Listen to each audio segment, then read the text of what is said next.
At my father's black tie birthday gala, my brother slapped me across the face and shouted, "You do not belong here." Everyone stared like I was nothing. Then the governor stood up, looked around the room and said, "You people really do not know who she is."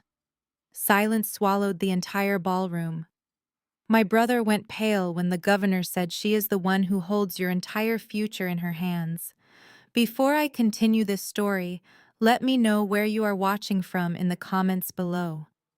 Hit like and subscribe if you have ever had to stand up to a toxic family member. Exactly 24 hours before that humiliating and explosive moment, I pulled my car into the sprawling circular driveway of the Caldwell family estate. The house sat in one of the most affluent suburbs of Atlanta, a massive brick mansion with towering white pillars and perfectly manicured lawns. From the outside, it looked like the ultimate symbol of success.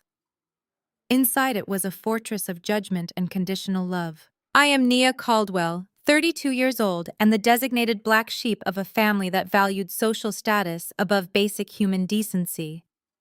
My father, Richard, a former judge, built his entire identity on demanding respect and absolute obedience. My mother, Vivian, a prominent socialite who treated her elite charity board meetings like military campaigns, cared only about projecting the perfect image of a flawless, wealthy family. They did not invite me to this house to celebrate my father's 65th birthday. They summoned me to work. I walked through the heavy oak double doors, and the familiar scent of expensive floral arrangements and harsh lemon polish hit me immediately. It was the smell of my suffocating childhood. The house was a chaotic hive of activity. Caterers, event planners, and florists rushed past me carrying silver trays and massive crystal centerpieces. I was standing in the foyer taking off my coat when my sister-in-law Chloe descended the grand staircase. Chloe was 33, a petite blonde white woman who had perfected the art of weaponized fragility. She was married to my older brother Marcus, the 35-year-old golden boy real estate developer who could simply do no wrong in my parents' eyes. Chloe marched straight toward me, holding a stark, white catering apron in her manicured hands. Without a single word of greeting or basic courtesy, she tossed the apron directly at my chest. I caught it by pure reflex, my fingers gripping the rough cotton fabric. "Good, you are finally here," Chloe said, her voice dripping with artificial sweetness and undisguised contempt. "Put that on and go straight to the kitchen. The catering staff needs help polishing the silver for tomorrow night." I looked at the cheap apron in my hands, and then looked directly into her pale blue eyes. "I am a guest, Chloe, not the hired help." She let out a sharp, condescending laugh that echoed against the marble floors. "Oh, Nia, please let us not pretend. Your mother said you needed to make yourself useful if you wanted to attend this gala. Besides, look at how you are wearing your hair." She gestured vaguely toward my natural curls, a style I wore with absolute pride and confidence. "It is a bit unruly for a formal setting, do not you think? Vivian has all her friends coming tomorrow. The entire Jack and Jill Society will be here. You will blend in much better in the back with the kitchen staff where nobody has to explain your situation." I tightened my grip on the apron. The sheer audacity of her words was staggering, but completely expected. Chloe had spent the last 5 years using subtle insults to tear me down, always hiding behind a mask of delicate innocence whenever Marcus or my parents were in the room. She loved playing the victim while actively throwing poisoned darts. "Unruly." I repeated, my voice dangerously calm and steady. "My hair is natural, Chloe. Just because it does not fit your narrow, elitist definition of acceptable does not mean I am going to hide in a kitchen." She rolled her eyes, crossing her arms over her expensive designer blouse. "Do not pull the race card with me, Nia. I am just being practical about our image. Marcus is closing a massive urban development deal tomorrow night. Governor Sterling is going to be here to celebrate with us. We need everything to be absolutely flawless to secure this state funding. We simply cannot have a college dropout wandering around the main ballroom making important guests uncomfortable with her presence." The word dropout hung in the heavy air between us. It was the weapon this family used against me for a decade. the ultimate label of failure they slapped on my forehead to make themselves feel vastly superior. You love using that word, I said, taking a slow, deliberate step closer to her. You love calling me a dropout, but you never seem to mention why I had to leave school. Chloe waved her hand dismissively. Because you could not handle the pressure. Everyone knows you cracked under the weight of expectations. You are just not built for high-level success like Marcus is. I laughed, and it was a harsh, bitter sound. Not built for success.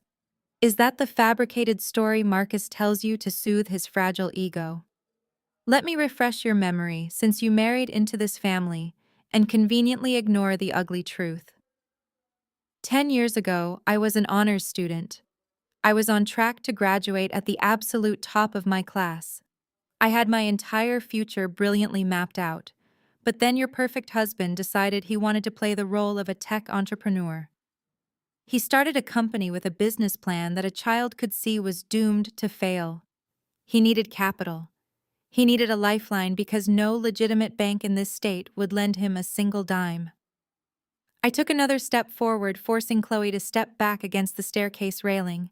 And what did my loving parents do to save their golden boy? They drained my college fund. They emptied every single account they had set up for my education and handed every last cent to Marcus. They wrote him a check for hundreds of thousands of dollars and watched his startup crash and burn exactly 6 months later. They sacrificed my future to fund his absolute delusion. I was forced to leave school because my own parents stole my tuition to cover his massive financial failures. They stole my money. They stole my time. They stole my dignity. And they demanded I stay silent about it to protect his precious reputation. Chloe flushed a dark, angry red, her carefully constructed, polite mask slipping completely to reveal the arrogant woman underneath. That is a lie, she hissed, her voice shaking with rage. Richard and Vivian paid for Marcus because he is the heir to this family legacy. He is a visionary. He builds tangible things. You were just taking useless classes. They made a strategic financial investment in their son. You are just bitter because you are a failure who works some miserable desk job while my husband is building an empire. He is closing a state-funded real estate deal tomorrow that will make us tens of millions of dollars. He is providing for this family while you do nothing but complain. Providing, I asked, raising a skeptical eyebrow. Is that what you call it? You really have no idea what is going on behind the scenes, do you, Chloe? You see the fancy leased cars and the country club memberships, and you think your husband is a king. You have no idea that his entire empire is a fragile house of cards built on suffocating debt and desperate lies. You have no idea how close he is to losing everything. She glared at me, her chest heaving with indignation. Put the apron on, Nia. Just do what you are told for once in your miserable life and stop trying to ruin our happiness. You are nothing but a jealous dropout who wants to drag us down to your level. I looked at the white apron in my hands. 10 years of being treated like a second-class citizen in my own family rushed through my mind in a relentless wave. 10 years of bearing the heavy burden of the strong black woman trope, expected to swallow my pain and carry their secrets. 10 years of letting them believe their own lies, while I quietly built a massive private equity firm from the ground up in total secrecy. I did not yell. I did not cry. I simply dropped the apron onto the pristine marble floor and stepped right on top of it, leaving a dusty footprint on the white fabric. Then I calmly pulled my phone from my pocket. I opened my secure corporate messaging app and typed a single direct order to my chief financial officer. Cancel all of Marcus Caldwell's credit lines. Freeze his bridge loans immediately. I hit send and watched the message deliver. I slid the phone back into my pocket and looked at Chloe, who was staring at the dirty footprint on the apron in absolute horror. I am not helping with the silverware, Chloe. I said, my voice completely steady and cold. I will be attending the gala tomorrow night as a fully invited guest. I suggest you tell your visionary husband to check his bank accounts right now. He is going to need a lot more than a polished silver spoon to survive tomorrow night. With a calm and quiet smile, I turned my back on her and walked out the front door, leaving her standing completely alone and speechless in the grand foyer. The clock was officially ticking, and the destruction of the Caldwell facade had just begun. The heavy oak doors of the formal dining room swung open beneath my hands. The air inside felt 10 degrees colder, thick with the scent of roasted rosemary chicken and suffocating pretension. I left Chloe standing in the foyer with her ruined apron and her shattered illusions, but the real battlefield was waiting for me right here. My mother Vivian sat at the opposite end of the long mahogany table, her posture rigid, her pearls gleaming under the crystal chandelier. My father Richard occupied the head of the table like a presiding judge, a role he had never truly retired from. And sitting to his right, wearing a bespoke suit that I knew for a fact he had purchased on credit, was Marcus. My brother was in the middle of holding court, gesturing grandly with a silver fork. He was bragging loudly and desperately about the state-funded urban renewal project he was supposedly finalizing. He painted a glorious picture of revitalized city blocks, massive community centers, and affordable housing complexes that his firm was going to build. He spoke of millions of dollars in state grants as if the money were already sitting securely in his bank account. My father nodded in deep approval, swirling his scotch. "That is exactly the kind of vision this family is known for," Richard said, his baritone voice echoing off the vaulted ceilings. "When Governor Sterling arrives at the gala tonight, you make sure he understands that Caldwell Development is not just a contractor. We are a legacy. You are securing the future of this family named Marcus." I pulled out a chair opposite my brother and sat down quietly. The scraping of the wooden chair legs against the floor cut through their self-congratulatory celebration. My mother finally turned her gaze toward me.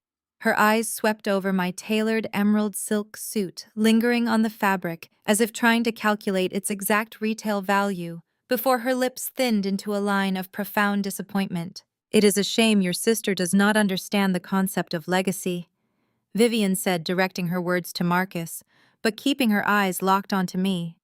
"I had to endure another excruciating luncheon with the Jack and Jill Society yesterday. Do you have any idea how humiliating it is for me, Nia? Every other mother in that room has daughters who serve on the regional board, daughters who organize the annual charity balls, daughters who are actually visible in the church community. And what do I have to say when they ask about you? I have to tell them you are too busy sitting in some anonymous cubicle to participate in the traditions of your own people." I picked up my water glass, my expression perfectly neutral. "I work, Mother. Someone has to." "Working is one thing," she snapped back, her voice tightening. "Ignoring your social obligations is another. You are a Caldwell. We are supposed to set the standard for Black excellence in Atlanta. Instead, you avoid the church, you avoid our social circles, and you walk around with that chip on your shoulder because you could not handle the pressure of finishing your degree. You make us look fractured. You make me look like a mother who could not teach her daughter proper grace." The audacity of her words was a familiar poison. She sat there draped in expensive jewelry, complaining about social clubs and church gossip, completely ignoring the fact that the only reason I did not have a degree was because she and my father had stolen my tuition money to fund Marcus and his endless string of failures. They had traded my future for his facade, and now she dared to lecture me about Black excellence. "Leave her alone, Vivian," my father interrupted, setting his glass down with a heavy thud. "We did not invite Nia here today to discuss her social shortcomings. We have business to conduct." He reached down beside his chair and lifted a thick manila folder, tossing it onto the center of the table. It slid across the polished wood and stopped exactly in front of my empty plate. I looked at the folder, then up at my father. "What is this?" "It is a simple guarantor agreement," Richard said, his tone shifting into the cold, authoritative cadence he used to use in the courtroom. "Marcus has secured the state grant for the urban renewal project. The governor is fully on board. However, the State Oversight Committee requires Caldwell Development to show a specific threshold of liquid capital before they sign the final release of the funds tomorrow morning. It is a standard bureaucratic hurdle." Marcus leaned forward, flashing that perfect empty smile that had fooled so many investors before. It is just a temporary bridge loan, Nia. Short-term financing to pad the company accounts so the state auditors see exactly what they need to see. The money will just sit there for 48 hours, and then I will pay it right back. I opened the folder. The contract inside was from a predatory lending firm, the kind of shadow institution that charged exorbitant interest rates and specialized in burying desperate developers. I scanned the terms quickly, my eyes catching the specific clauses. Marcus was trying to borrow $2 million. The collateral listed on the document was virtually non-existent, which meant the lender was demanding a personal guarantor with an unblemished credit history and verifiable assets. They wanted me to sign it. They wanted me to put my name on a $2 million high-interest loan because Marcus had completely destroyed his own credit score, and my parents had already leveraged everything they owned to keep his sinking ship afloat. "You want me to co-sign this?" I asked, keeping my voice dangerously flat. "You are the only one in the family with no outstanding debt," my father stated, completely unapologetic. "You have a steady job. Your credit is immaculate. Your signature satisfies the lender's risk assessment." I dropped the contract back onto the table. "Let me get this straight. You invited me to this house, allowed your wife to insult me, allowed your daughter-in-law to hand me a catering apron, and now you are ordering me to take on $2 million of toxic debt so Marcus can pretend he is a successful businessman for the governor tonight. It is a formality." Marcus snapped, his smile vanishing instantly. "Do not make a big deal out of this, Nia. You are not actually paying anything. You are just lending me your name for 2 days." I looked directly at my brother. "You are bankrupt, Marcus. You have been bankrupt for 6 months. You have defaulted on your last 3 commercial leases. Your contractors are preparing to file liens against your company, and you think putting my name on a predatory loan is going to magically fix your incompetence." The color drained from Marcus's face. He shot a panicked look at our father, clearly terrified of how much I actually knew. "Watch your mouth." Richard slammed his hand against the table, rattling the fine china. "You do not speak to your brother that way. He is securing a legacy deal that will benefit this entire family. You owe us this signature, Nia. After everything we have provided for you, putting your name on a piece of paper is the absolute least you can do." "I owe you nothing," I said, my voice rising, vibrating with 10 years of suppressed rage. "You want to talk about what you provided? You provided a masterclass in theft. You drained my college accounts to fund his first failed company. You forced me out of school. I spent my 20s eating cheap noodles and working 3 jobs just to keep a roof over my head, while you bought him a new Porsche to maintain his image. I am not signing anything. I am not setting myself on fire to keep your golden boy warm." I pushed the folder back across the table. It slid off the edge and scattered the pages onto the floor. "Find another scapegoat. I am done paying for his mistakes." Marcus bolted up from his chair. The heavy piece of mahogany crashed backward onto the floor. His face was twisted in an ugly, violent sneer. "You think you can just walk away from this? You think you can just sit there in your cheap suit and judge me?" I did not flinch. I did not move. I just stared at him. Marcus circled the table, stopping right beside my chair. He leaned down, his face inches from mine, his breath hot and ragged. "You are going to sign those papers, Nia. Because if you do not, I am going to make a phone call." I looked at him, unimpressed. "Who are you going to call, Marcus?" "The bank. They already know you are a fraud." "I am going to call the police," he hissed, his eyes wide and manic. "Dad still has plenty of friends in the district attorney's office. He still has judges who owe him favors. It would be very easy for me to file a report claiming you embezzled funds from the family trust. It would be very easy to manufacture a paper trail that points directly to you. We both know how the justice system works in this state. We both know what happens to a Black woman when a respected former judge and a prominent developer accuse her of a felony. They will lock you up, Nia. They will freeze whatever pathetic little savings account you have. They will destroy your reputation, and you will lose that precious little desk job of yours before the sun goes down tomorrow." The room went completely silent. My mother stared at her plate, refusing to intervene, silently complicit in the threat to destroy her own daughter's freedom. My father sat back in his chair, his silence serving as an absolute endorsement of Marcus's blackmail. They were willing to weaponize the very system that targets our community, willing to throw me into a prison cell just to protect their fragile, failing empire. Marcus slammed both his hands down hard on the table right next to my plate, rattling the glasses. "Sign the papers, Nia," he growled, spit flying from his lips. "Sign the papers right now or I will ruin your miserable life." I stared at the spot where Marcus had slammed his fist. The crystal water glasses were still vibrating. My mother sat frozen, her silence a loud endorsement of my brother threatening to throw me in prison. My father simply leaned back, taking a slow sip of his scotch, waiting for my submission. They expected tears. They expected begging.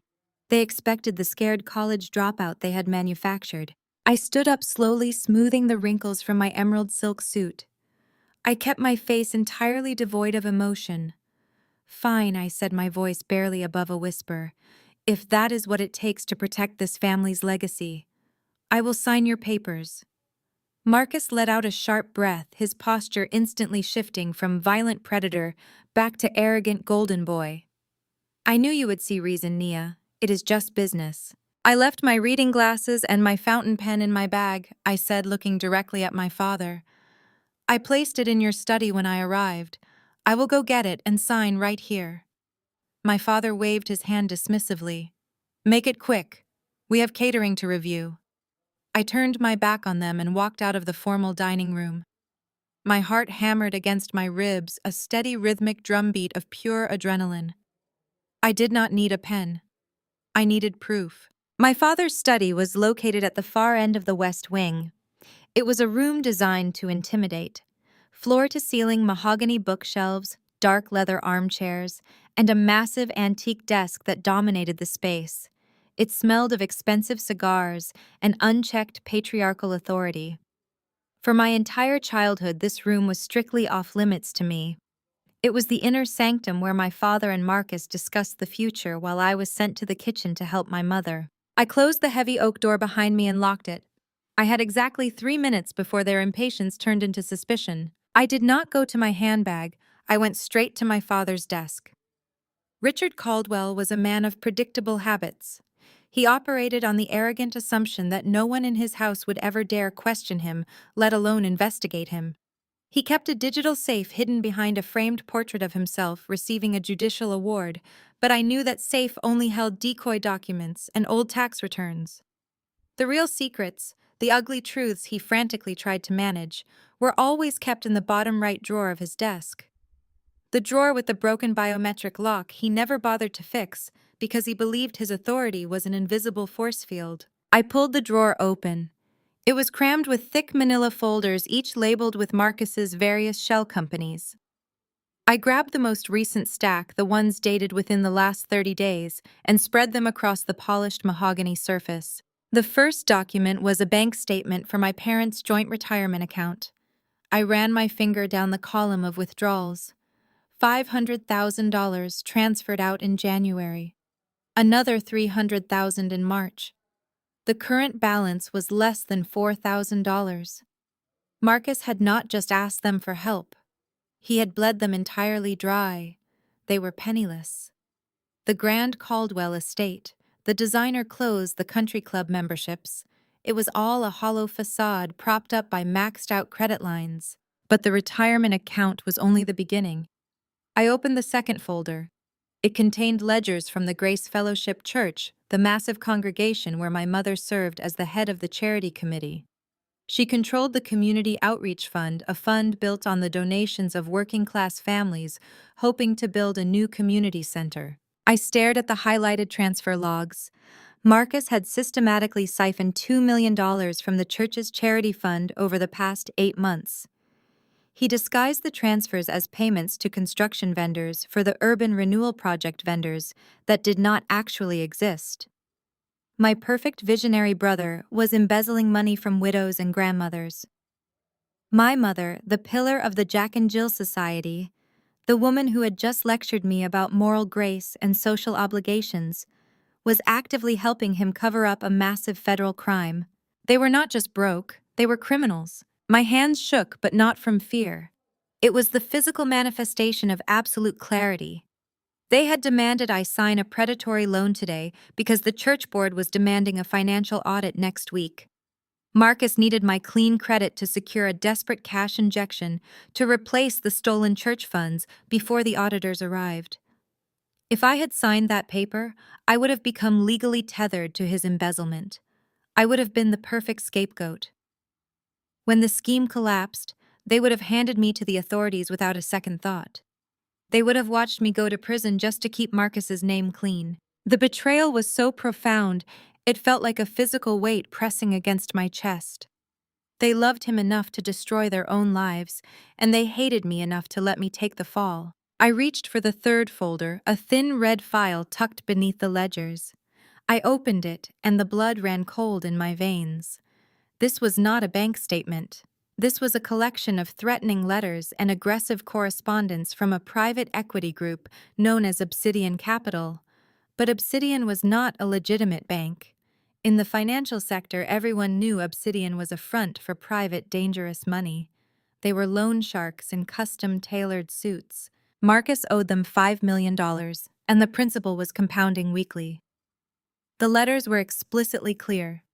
If Marcus did not produce a minimum payment of $2 million by the end of the week, Obsidian Capital would seize all physical assets associated with Caldwell Development and begin liquidating personal properties. They were threatening to take the very house we were standing in. I took out my phone and quickly began snapping high-resolution photos of every single document. The retirement statements, the church ledgers, the threatening letters from the shadow lenders. I captured every account number, every forged signature, every damning piece of evidence. This was the ammunition I needed. This was the absolute proof of their rotting foundation. I was so focused on capturing the final page of the Obsidian threat that I did not hear the lock on the study door click open. My father had never fixed the broken biometric lock on his desk, but he clearly had given out master keys to the house. Well, well, well. A sharp melodic voice sliced through the heavy silence of the room. I froze my phone hovering over the documents. I turned around slowly. Chloe stood inside the doorway, her arms crossed over her chest. The catering apron was gone, replaced by a fresh, perfectly pressed blazer. Her blonde hair fell in soft waves around her shoulders, framing a face that was twisted into a mask of pure, vindictive triumph. She looked at the document spread across the mahogany desk, then looked at my phone and finally locked her pale blue eyes onto mine. She did not look surprised. She looked like a spider who had just watched a fly step directly into the center of her web. "I knew it," Chloe said, stepping further into the room. "I told Marcus you were up to something. I told him you did not just yield that easily. You always have to be the smart one, do you not, Nia? You always have to go digging where you do not belong." I swiftly gathered the folders, tapping the edges against the desk to align them. "I belong exactly where I choose to be, Chloe. And right now, I am looking at evidence that your husband is going to federal prison. He stole from the church. He bankrupted my parents. And he is in bed with lenders who are going to rip this family apart piece by piece." Chloe let out a soft, mocking laugh. She reached behind her back and pushed the heavy oak door shut. The loud, definitive click of the deadbolt sliding into place echoed like a gunshot in the quiet study. "You really do not get it, do you?" she said, her voice dropping to a theatrical whisper. "You think you found some big secret. You think you are going to march out of here and play the hero, but all you have done is trap yourself. Open the door, Chloe." I slipped my phone into my blazer pocket, keeping my posture completely relaxed. I refused to give her the satisfaction of seeing me sweat, or what she challenged, taking a slow step toward the desk. "You will scream for your daddy. He is the one who helped Marcus forge the church ledgers, Nia. Vivian is the one who authorized the transfers. They all know." "I know. We are all in this together to protect the Caldwell name. You are the only outsider here." She stopped a few feet away from me, a wicked, venomous smile spreading across her face. "And now you are locked in a room with classified financial documents you had no permission to access. If I start screaming right now, if I tell Richard and Marcus that I caught you trying to steal proprietary corporate data to sell to a competitor, who do you think they are going to believe? Chloe reached up and deliberately gripped the collar of her own expensive silk blouse. With one violent, sudden motion, she ripped the fabric straight down the middle, popping the buttons off. They scattered across the hardwood floor like tiny hailstones. She then raised her hand and dragged her own fingernails hard across her cheek, leaving 3 bright red, angry scratch marks. "You are crazy," I stated, watching her perform this calculated self-mutilation with absolute detachment. "I am a terrified white woman who just caught an angry, unstable family outcast trying to commit corporate espionage." Chloe corrected her breathing deliberately, turning shallow and erratic, preparing for her performance. "You attacked me when I tried to stop you, Nia. You got violent. You always were so aggressive." She stepped back toward the locked door, her hand hovering over the handle, her eyes wide with manufactured terror, but her smile remained wickedly intact. "Let us see how independent you are," Chloe whispered when the police arrived to drag you out of your father's house in handcuffs. She opened her mouth and a blood-curdling, desperate scream ripped from her throat, shattering the quiet elegance of the estate. "Help! Somebody! Help me! Marcus! Richard! Help!" The trap had snapped shut. The footsteps were already thundering down the hallway. "Nia, open this door immediately!" The muffled, furious voice of my father vibrated through the heavy mahogany wood. The brass doorknob rattled violently as someone on the other side threw their entire body weight against the thick oak paneling.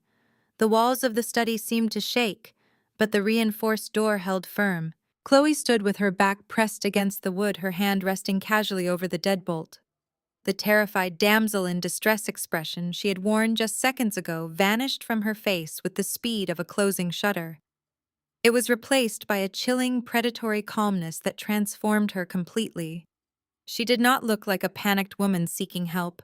She looked like a seasoned hunter examining trapped prey. She maintained unblinking eye contact with me as she reached her right hand over to her left shoulder. She gripped the collar of her pristine, custom-tailored silk blouse. With a sudden, violent downward yank, she ripped the fabric straight down the center. The expensive pearl buttons popped off, scattering across the polished hardwood floor like a handful of dropped marbles. The silk tore with a loud, abrasive sound, leaving her shoulder completely exposed. She did not stop there. She raised her manicured hands, displaying sharp acrylic nails, and pressed them hard into the tender skin of her own forearms. She dragged her nails downward in a brutal, deliberate motion. 4 angry, jagged red lines welled up, immediately beads of crimson blood, rising to the surface and dripping down her pale skin. She did not wince. She did not gasp.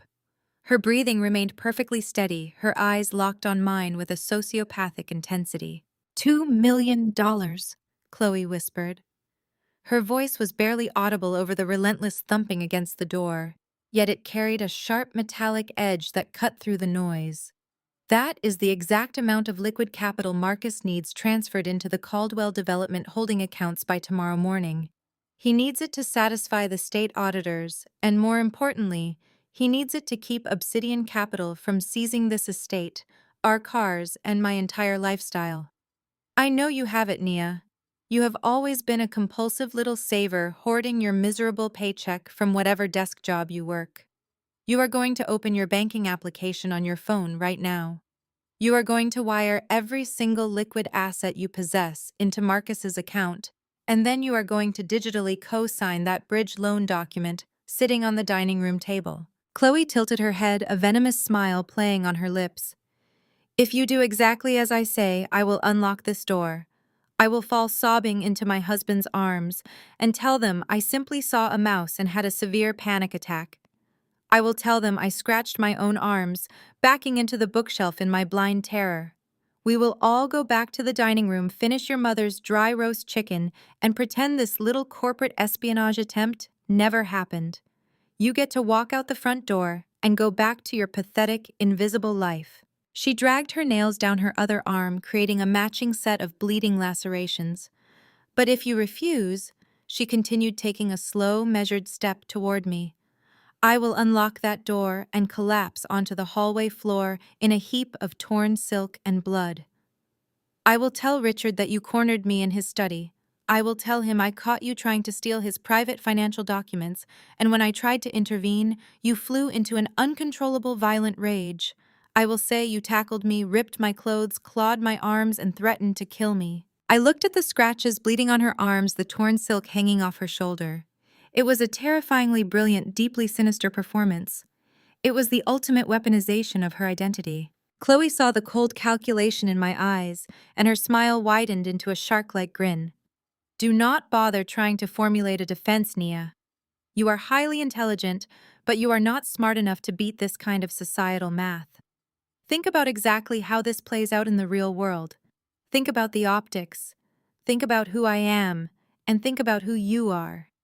I am the delicate blonde white daughter-in-law who was brutally assaulted while bravely trying to protect the family business.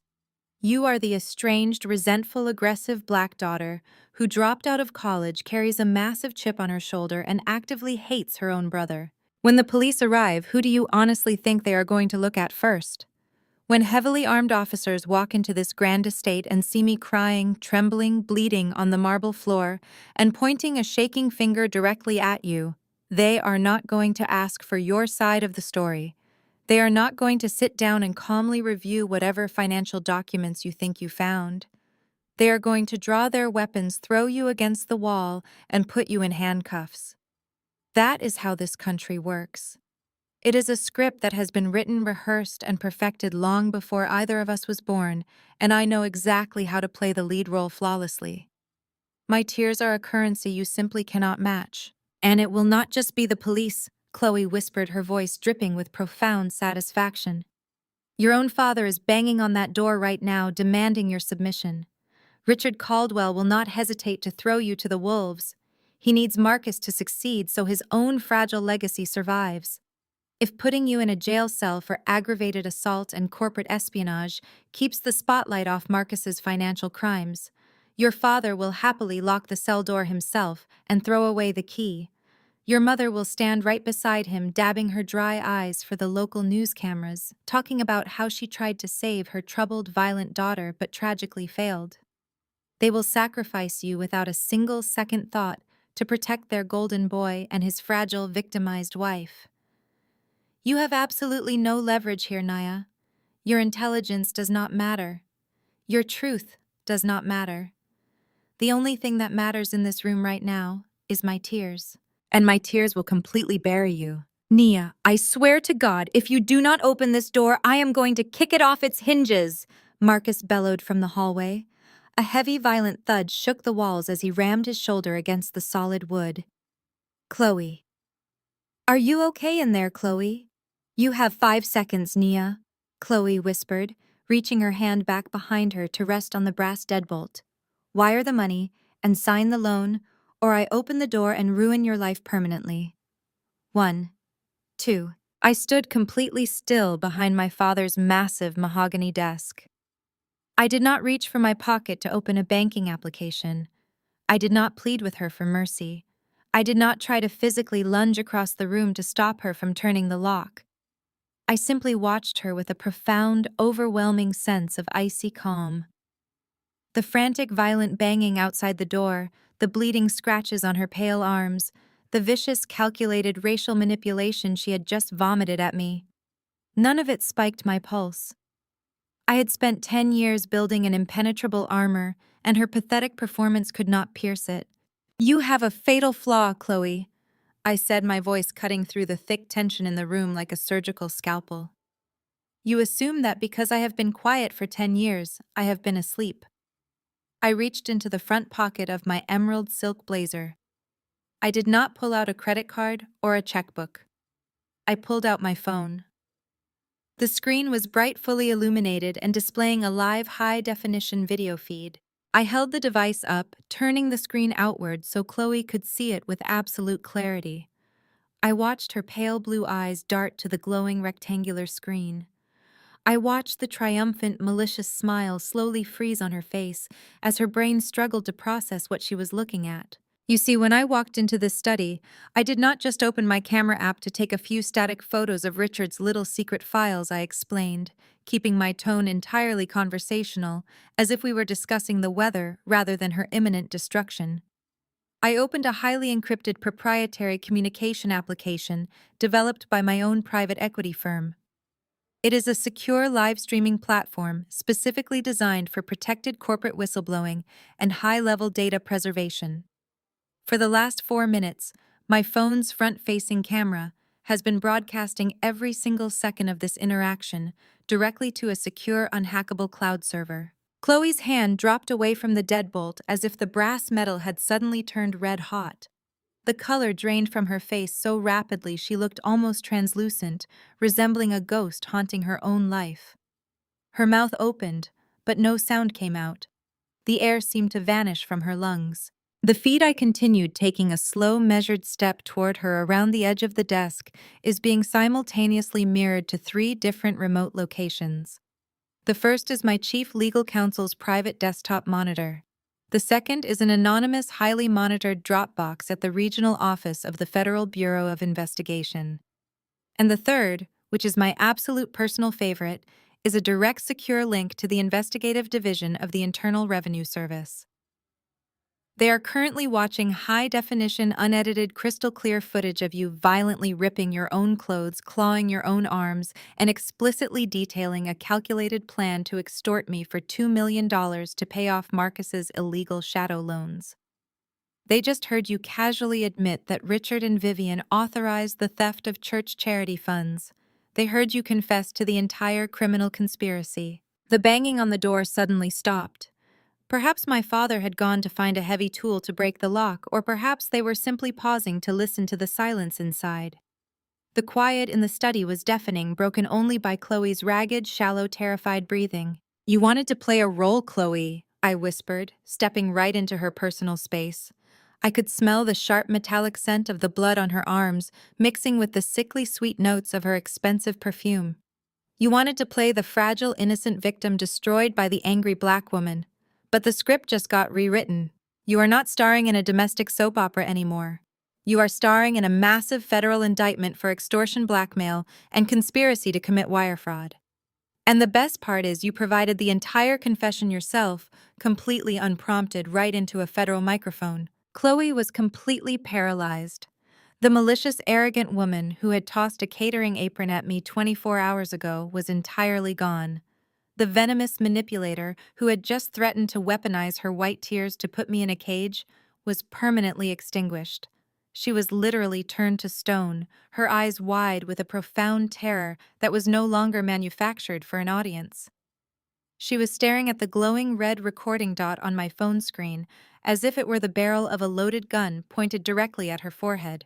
The grand ballroom of the St. Regis Hotel was a blinding sea of crystal chandeliers, imported white orchids, and the absolute elite of Atlanta's high society.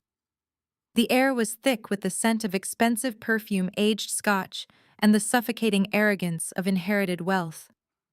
Politicians, federal judges, and corporate titans mingled in their custom-tailored tuxedos and designer gowns, sipping vintage champagne, while a live string quartet played softly in the corner. It was the ultimate display of power and prestige, a meticulously crafted illusion designed to celebrate my father's 65th birthday and solidify Marcus's highly anticipated real estate deal. I stepped through the gilded double doors, wearing a custom-designed floor-length emerald silk gown. The dress was a masterpiece of architectural precision, radiating a quiet, undeniable authority. I did not look like a failure. I did not look like a woman who had been threatened with federal prison just 24 hours earlier. I looked exactly like what I secretly was, the apex predator in a room full of oblivious prey. I barely had time to take a single breath before Vivian's manicured fingers clamped down on my bare arm like a steel vise. My mother materialized out of the crowd, a frozen camera, ready smile plastered across her face, while her perfectly manicured nails dug painfully into my skin. She wore a diamond necklace that cost more than most people earned in a decade, but her eyes were entirely devoid of warmth. She did not greet me. She did not compliment my appearance. She simply dragged me away from the grand entrance, pulling me roughly toward the shadows at the outer edges of the ballroom. You have a colossal amount of nerve showing up here looking like you belong at the head table, Vivian hissed, keeping her voice pitched just low enough to avoid drawing the attention of a nearby state senator. I told you to make yourself useful in the kitchen.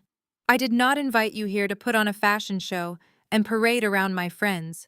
I am a Caldwell mother, I replied, my voice perfectly calm, as I allowed her to pull me through the maze of elegantly decorated tables. I am simply dressing for the occasion. You are a stain on this family's reputation. She snapped, her grip tightening on my arm. Do you have any idea what I have endured today?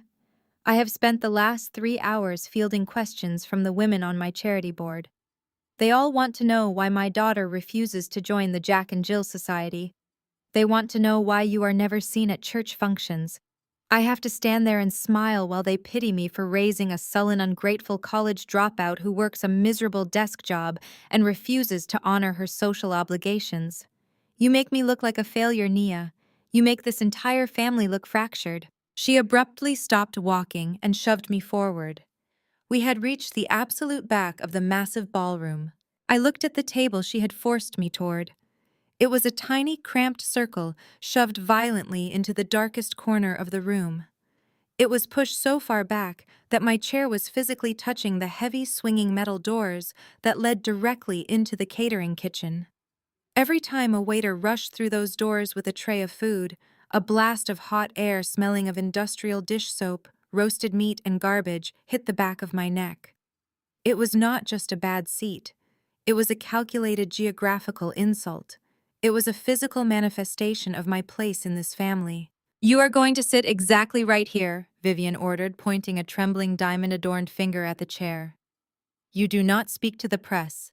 You do not approach the VIP section. You absolutely do not go anywhere near the governor's table.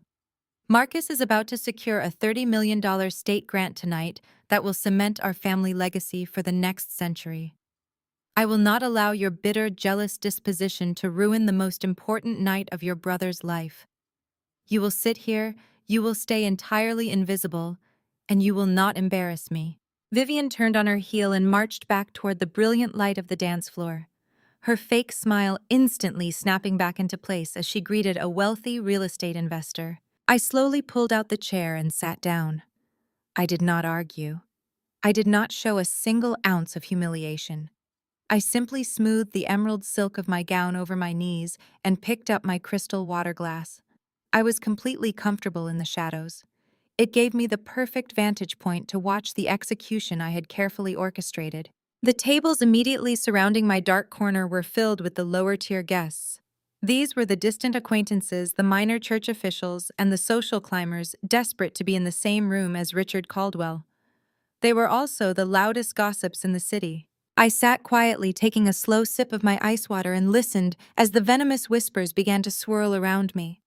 The older woman sitting at the table directly to my left leaned over and shielded her mouth with a sequined clutch, speaking to a retired pediatric surgeon. "Is that the Caldwell girl?" the woman whispered, her eyes darting toward me with a mixture of morbid curiosity and absolute disgust. "The one who dropped out of school and had that terrible mental breakdown." "Yes," the surgeon replied, shaking his head in mock sympathy. "Vivian was just telling me about her at the country club last week. It is a profound tragedy. A brilliant, exceptional family like the Caldwells, and she contributes absolutely nothing to their legacy. I heard she lives in a tiny rundown apartment in the city. Richard has to pay off her landlord every single month just to keep an eviction off the public record. He spends a fortune keeping her off the streets." The woman gasped, clutching her pearls. "Marcus is an absolute saint for putting up with it. He is so generous to even allow her inside this venue tonight. I heard he actually offered to hire her as a basic receptionist at his development firm just to give her some structure, but she flatly refused. She is too proud and too lazy to do a hard day of work. She just leeches off her parents' trust fund while Marcus builds a real empire. It breaks Vivian's heart." I kept my eyes fixed straight ahead.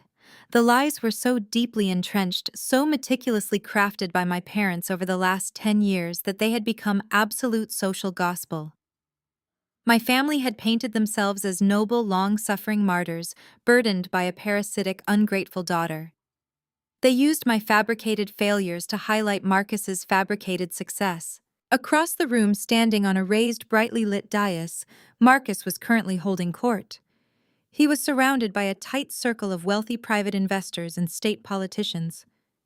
He held a glass of vintage champagne in one hand, gesturing grandly with the other. He looked slightly manic, a thin sheen of nervous sweat glistening on his forehead. The freezing of his credit lines yesterday must have sent him into a blind panic, but his massive ego overrode his terror. He firmly believed he was untouchable. He believed the governor's arrival tonight would magically erase the millions he had embezzled and the millions he owed to the shadow lenders. Marcus spotted me sitting in the back corner. Instead of looking away, he raised his voice intentionally, projecting his words over the elegant music of the string quartet so the investors around him could hear every single syllable. "That is my little sister back there by the kitchen doors," Marcus said, pointing his champagne flute directly at me with a condescending, pitying smile. "We always try to include her in these high-level corporate events, gentlemen. Charity starts at home, after all. She has really struggled to find her footing since she failed out of her university program, but family takes care of family.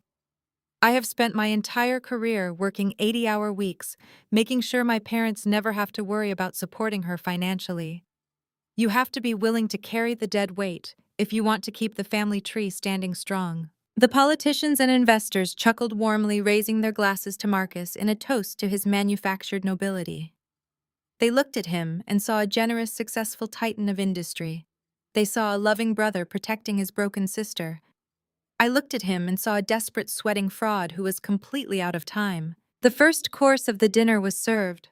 The ballroom hummed with the sound of silver clinking against fine china and the low roar of hundreds of conversations.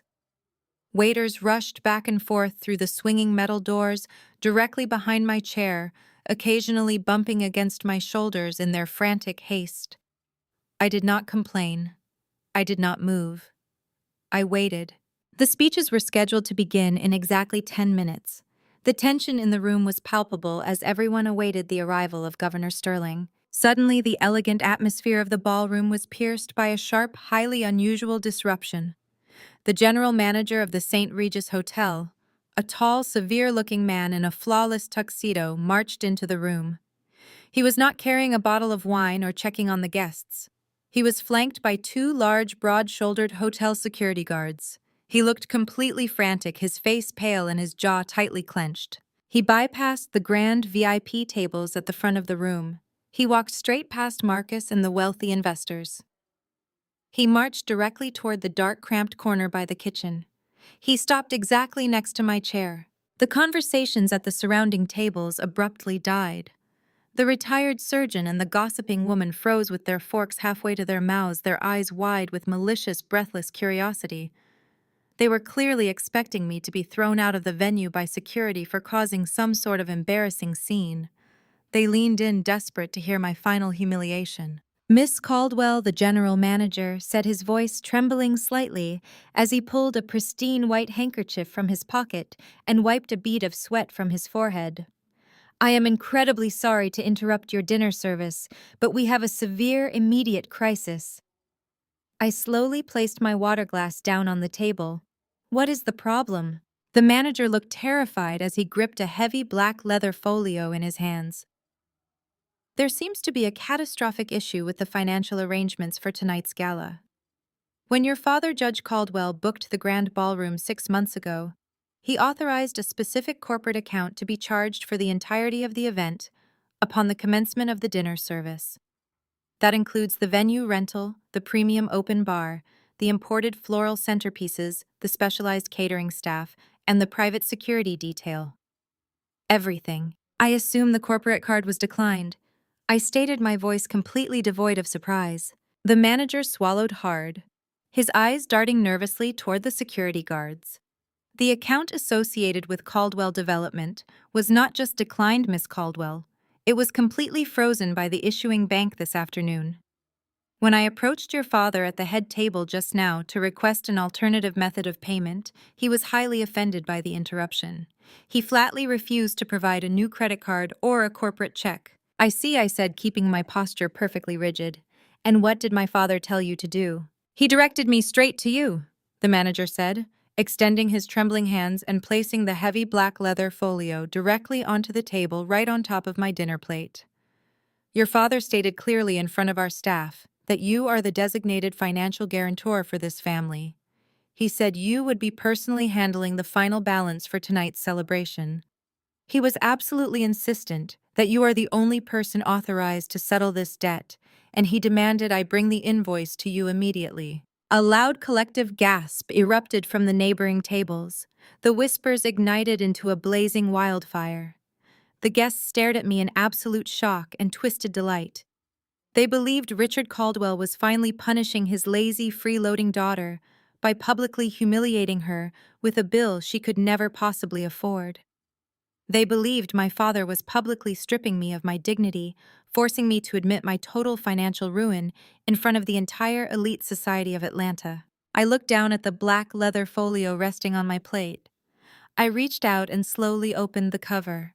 The itemized invoice stretched across 3 long, detailed pages. I let my eyes trace the numbers all the way down to the bold black ink at the bottom of the final page. The total balance due immediately was $385,000. My father had set a brilliant, vicious trap. He knew Marcus's development accounts were frozen. He knew the shadow lenders were closing in and the family was entirely out of cash. He had intentionally transferred the financial liability of this massive opulent gala directly to my name. He wanted to force me into a blinding public panic.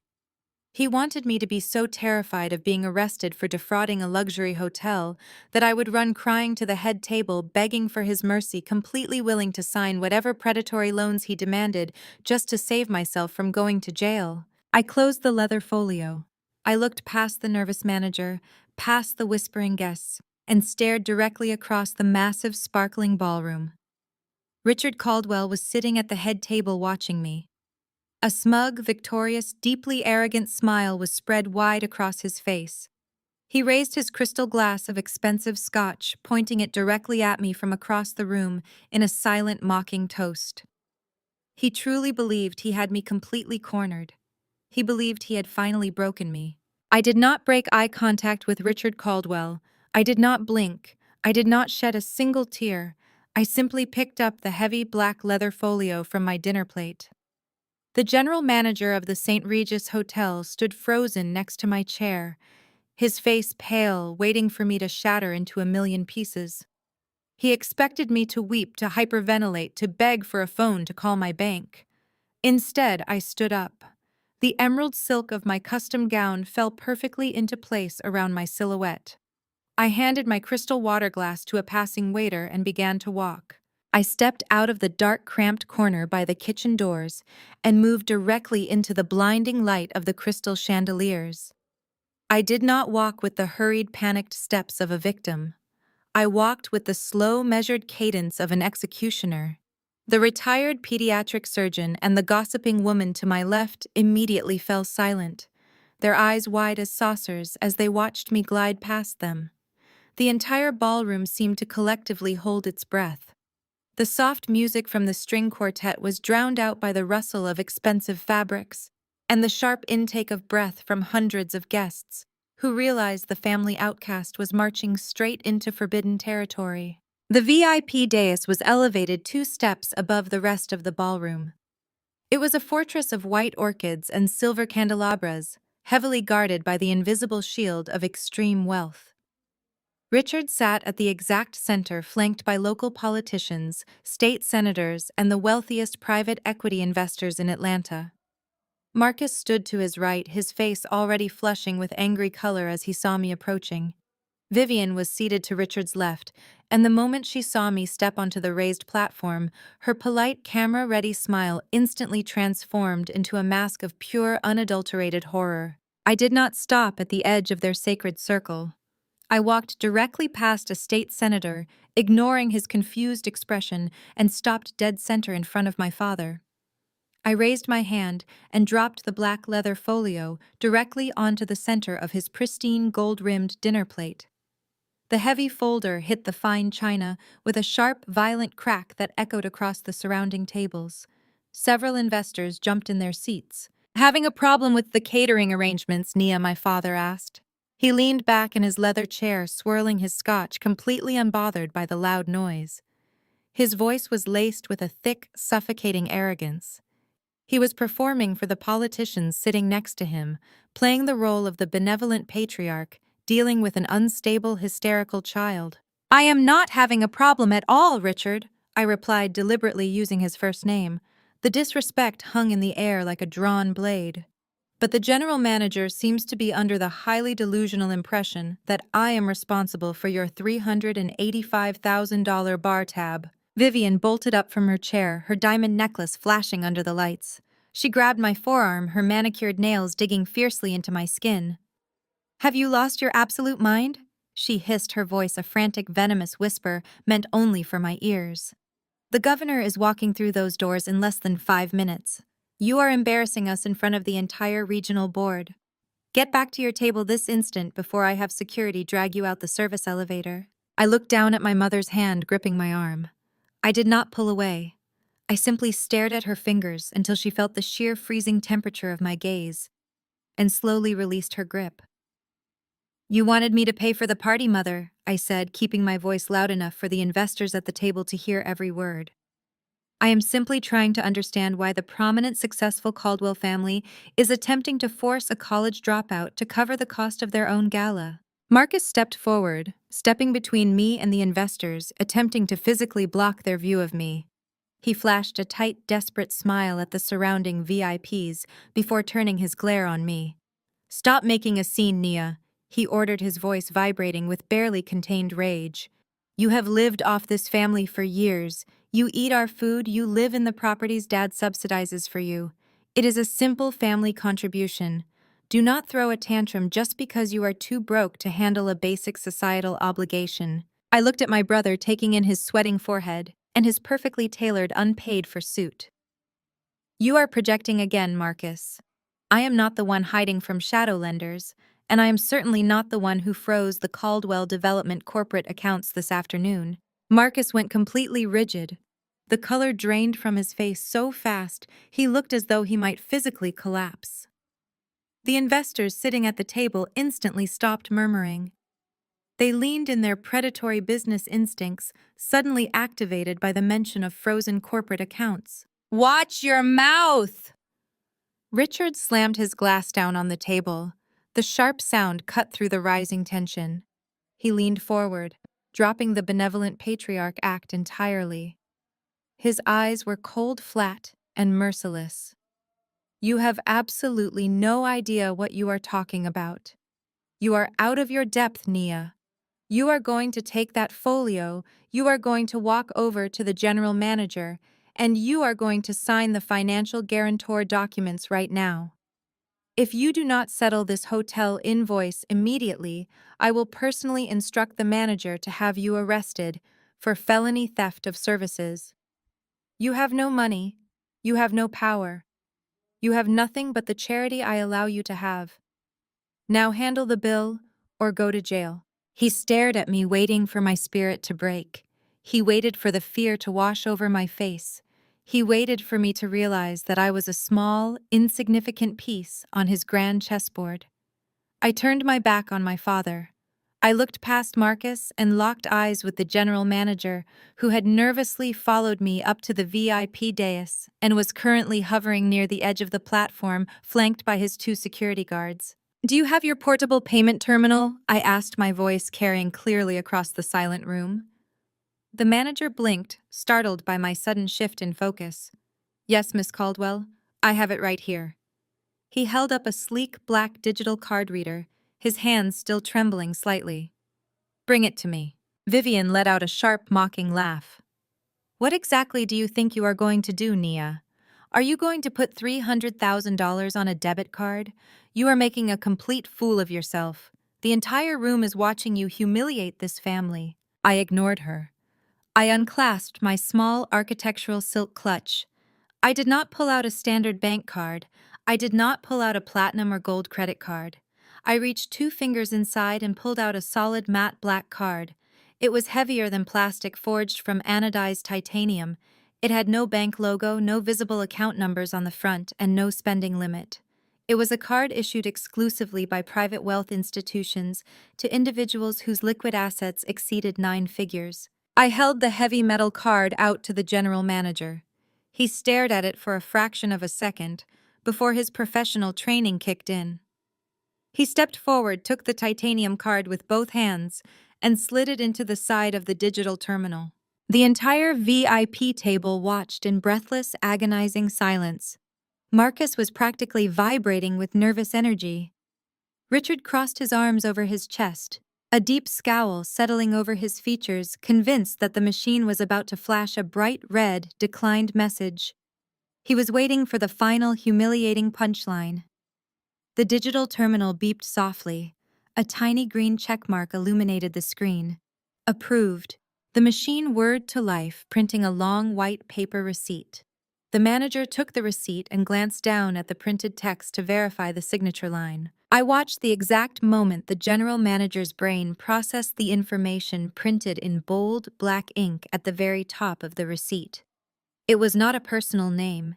It was the name of the corporate entity that held the primary account. The manager's eyes widened to the size of saucers. He stopped breathing. He looked up from the small slip of paper and stared at me as if I had just descended from the ceiling wrapped in flames. His hands began to shake so violently that the receipt fluttered in his grip. He did not just hand the card back to me. He took a full step backward, lowered his head, and bowed deeply, bending at the waist, in a profound display of absolute terrified submission. My deepest, most sincere apologies for the interruption, Madam CEO. The manager stammered, his voice loud enough to carry across the entire dais and out into the surrounding ballroom. The payment for $385,000 has been successfully processed in full. I had absolutely no idea we were hosting the executive leadership of Obsidian Capital this evening. Please let me know if you require anything else. Anything at all. The silence that fell over the VIP table was absolute. It was a heavy, suffocating vacuum. Richard Caldwell slowly lowered his arms. His jaw went completely slack. Marcus staggered backward, bumping hard against the table, sending a silver fork crashing to the floor. The name hit them like a physical blast of concussive force. Obsidian Capital, the shadow lenders, the ruthless private equity firm that held Marcus's $5 million fraudulent debt. The faceless, terrifying institution that was currently threatening to seize the Caldwell estate, liquidate their assets, and send them all to federal prison. They had spent 10 years treating me like a pathetic, invisible outcast. They had convinced the entire city that I was a failure. They never bothered to check who actually owned the debt that was keeping them awake at night. I took my titanium card back from the trembling manager and slipped it smoothly into my clutch. I turned my gaze back to my father, who was staring at me with a look of pure, unadulterated terror. "Enjoy your dinner, Richard," I said, my voice echoing clearly in the dead silence of the room. "Because tomorrow morning I am foreclosing on your entire life." The crystal glass slipped from my father's numb fingers. It hit the edge of the mahogany table and shattered, sending a spray of expensive amber liquid across the pristine white tablecloth. He did not even blink. He just kept staring at me, his chest heaving, as the oxygen seemed to evaporate from his lungs. The great Judge Caldwell, the man who had dictated my worth my entire life, was entirely speechless. The silence in the grand ballroom was no longer just quiet. It was a suffocating, electrifying vacuum. Hundreds of the most influential people in Atlanta were holding their collective breath. The whispers that had previously mocked me as a destitute failure were completely extinguished, replaced by a sudden, terrifying realization. The socialites, the politicians, the real estate moguls, they were all looking at the black titanium card in my hand and then looking at the ash-white faces of my family. Vivian broke the paralysis first. She lunged forward, her diamond necklace swinging wildly as she grabbed the edge of the table. "What is this?" she hissed, her voice a frantic, breathless rasp. What kind of trick is this, Nia? You do not work for a private equity firm. You process paperwork. You live in a subsidized apartment. You are lying. You stole that card. I looked down at my mother. Her perfectly coiffed hair was practically vibrating with panic. I own the firm, Mother, I said, my voice carrying a lethal calm resonance. I built Obsidian Capital 5 years ago. I am the shadow lender you have been terrified of. I am the institution that has been keeping your golden boy afloat while he bled your retirement accounts dry. And no, I do not live in a subsidized apartment. I own the building. I own the entire block.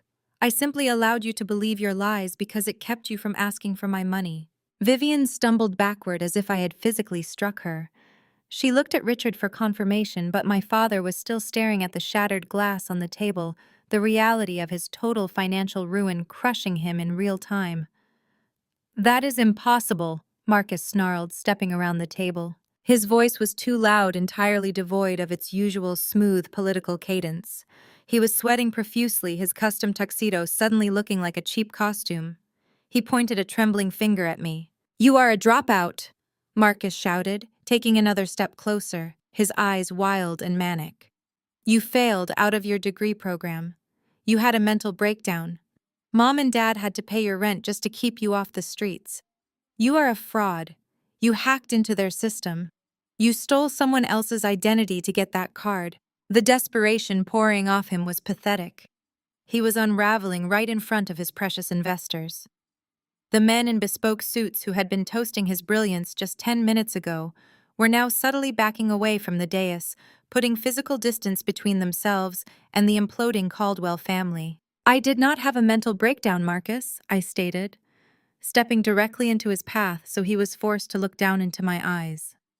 "I dropped out of my degree program because Richard and Vivian drained my college trust fund to pay for your first 3 failed business ventures.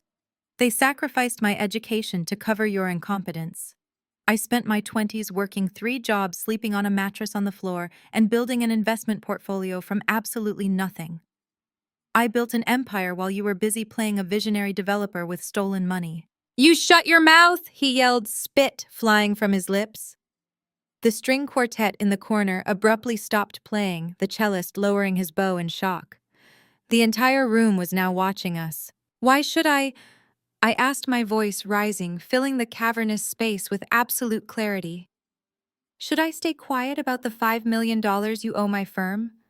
Should I stay quiet about the fraudulent bridge loan you tried to force me to sign today? Or should I tell your lovely investors here about the $2 million you embezzled from the Grace Fellowship Church Charity Fund to cover your tracks?" A collective gasp ripped through the ballroom. The regional church directors seated near the front row stood up from their chairs in sheer horror. Vivian let out a strangled, high-pitched wail and covered her face with her hands. "I have the ledgers." "Marcus," I continued, mercilessly driving the final nail into his coffin. "I have the forged bank statements. I have the video confession from your lovely wife Chloe detailing exactly how you and Richard orchestrated the entire federal crime. It has already been transmitted to the FBI and the IRS. Your legacy is dead. Your company is dead. You are going to prison, and I am going to buy this estate at auction for pennies on the dollar." Marcus lost his mind. The carefully constructed facade of the brilliant, charming heir apparent completely disintegrated, leaving only a violent, cornered animal. His eyes bulged bloodshot and filled with a murderous rage.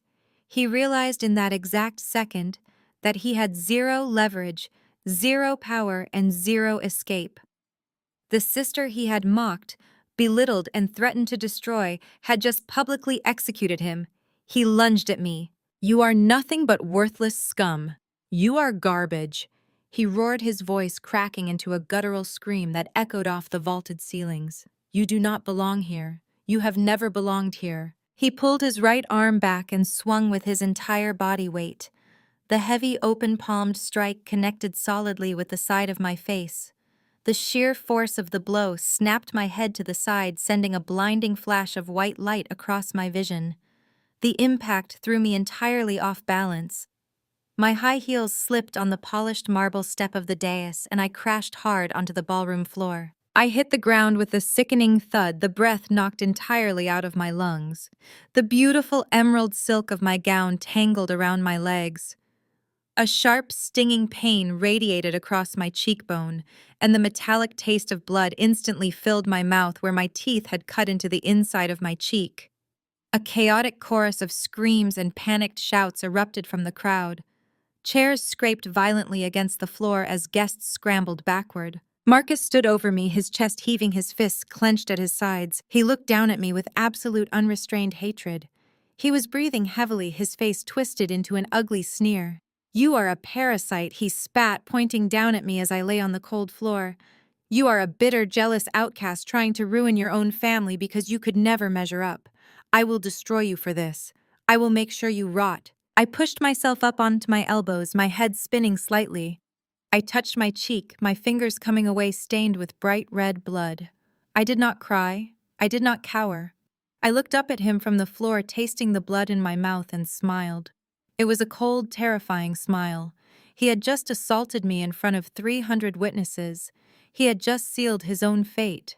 The screaming in the room suddenly died. It was not a gradual fading of noise, but an instantaneous, shocking silence that swept over the crowd like a heavy wave.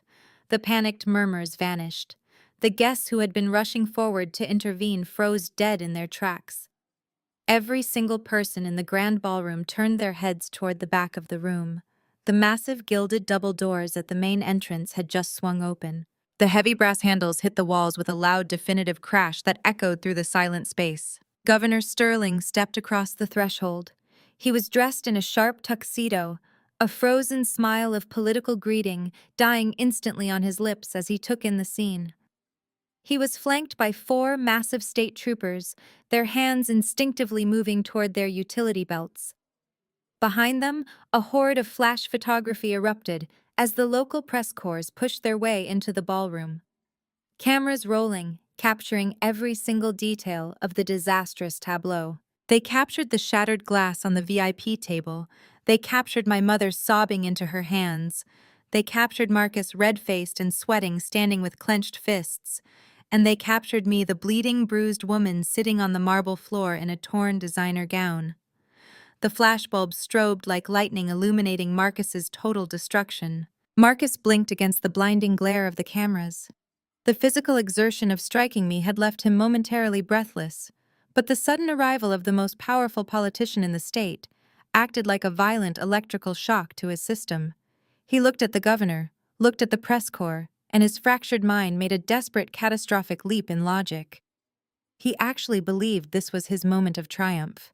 He believed the governor had brought the media to the St. Regis to publicly announce the $30 million state grant and Crown Caldwell development as the savior of Atlanta. Marcus smoothed the lapels of his tuxedo with shaking hands. He stepped completely over my legs as I sat on the marble floor, treating me as nothing more than an obstacle in his path. He plastered on his signature charismatic smile, a terrifyingly rapid shift from the violent abuser he had been just seconds prior. He rushed down the steps of the VIP dais, his arms open wide, practically sprinting toward the entrance. "Governor Sterling! What an absolute honor!" Marcus called out, his voice projecting over the chaotic snapping of the camera shutters. He pushed past a few stunned socialites and extended his right hand, the same hand he had just used to strike me. "We have been expecting you, sir. I am Marcus Caldwell, CEO of Caldwell Development. I cannot tell you how thrilled I am that you brought the press to finalize the urban renewal grant tonight. This partnership is going to change the entire landscape of this city." Governor Sterling did not smile. He did not slow his pace, and he absolutely did not reach out to take my brother's extended hand. The governor stopped walking, allowing the heavy wall of armed state troopers to form a protective perimeter around him. He looked at Marcus's outstretched hand and then slowly raised his eyes to meet my brother's frantic, sweating face. The expression on the governor's face was not merely dismissive. It was a look of profound, unadulterated disgust, the kind of look one might reserve for a piece of rotting garbage stuck to the bottom of an expensive shoe. Marcus stood there, his hands suspended in the empty air. The cameras captured the exact microsecond his manufactured confidence began to crack. The flashbulbs highlighted the stark terror bleeding back into his eyes as the horrible reality of the silence settled over the room. "Move out of my way, Mr. Caldwell," the governor said. His voice was quiet, icy, and carried the crushing weight of absolute authority. Without waiting for a response, the governor stepped entirely around my brother. He left Marcus standing alone in the middle of the ballroom floor, his hands still foolishly extended toward nothing, while the press corps relentlessly photographed his public humiliation. Governor Sterling walked straight past the whispering crowd, straight past the frozen politicians at the front tables, and marched directly toward the VIP dais. He did not look at Richard. He did not look at Vivian. He walked straight to where I was sitting on the cold marble floor. He reached down, extending his hand to me. I took it. His grip was firm and respectful. He pulled me up effortlessly, steadying me as I regained my balance on my high heels. I brushed the dust from my torn emerald silk gown and wiped the corner of my mouth with the back of my hand, smearing a streak of bright red blood across my knuckles. "Are you all right, Madam Chairman?" the governor asked, his voice completely stripped of its political polish, replaced by genuine concern. "I apologize for the delay. My security detail was attempting to clear the perimeter before we entered, but we heard the commotion." "I am perfectly fine, Governor," I replied, my voice steady, projecting clearly across the dead silent ballroom.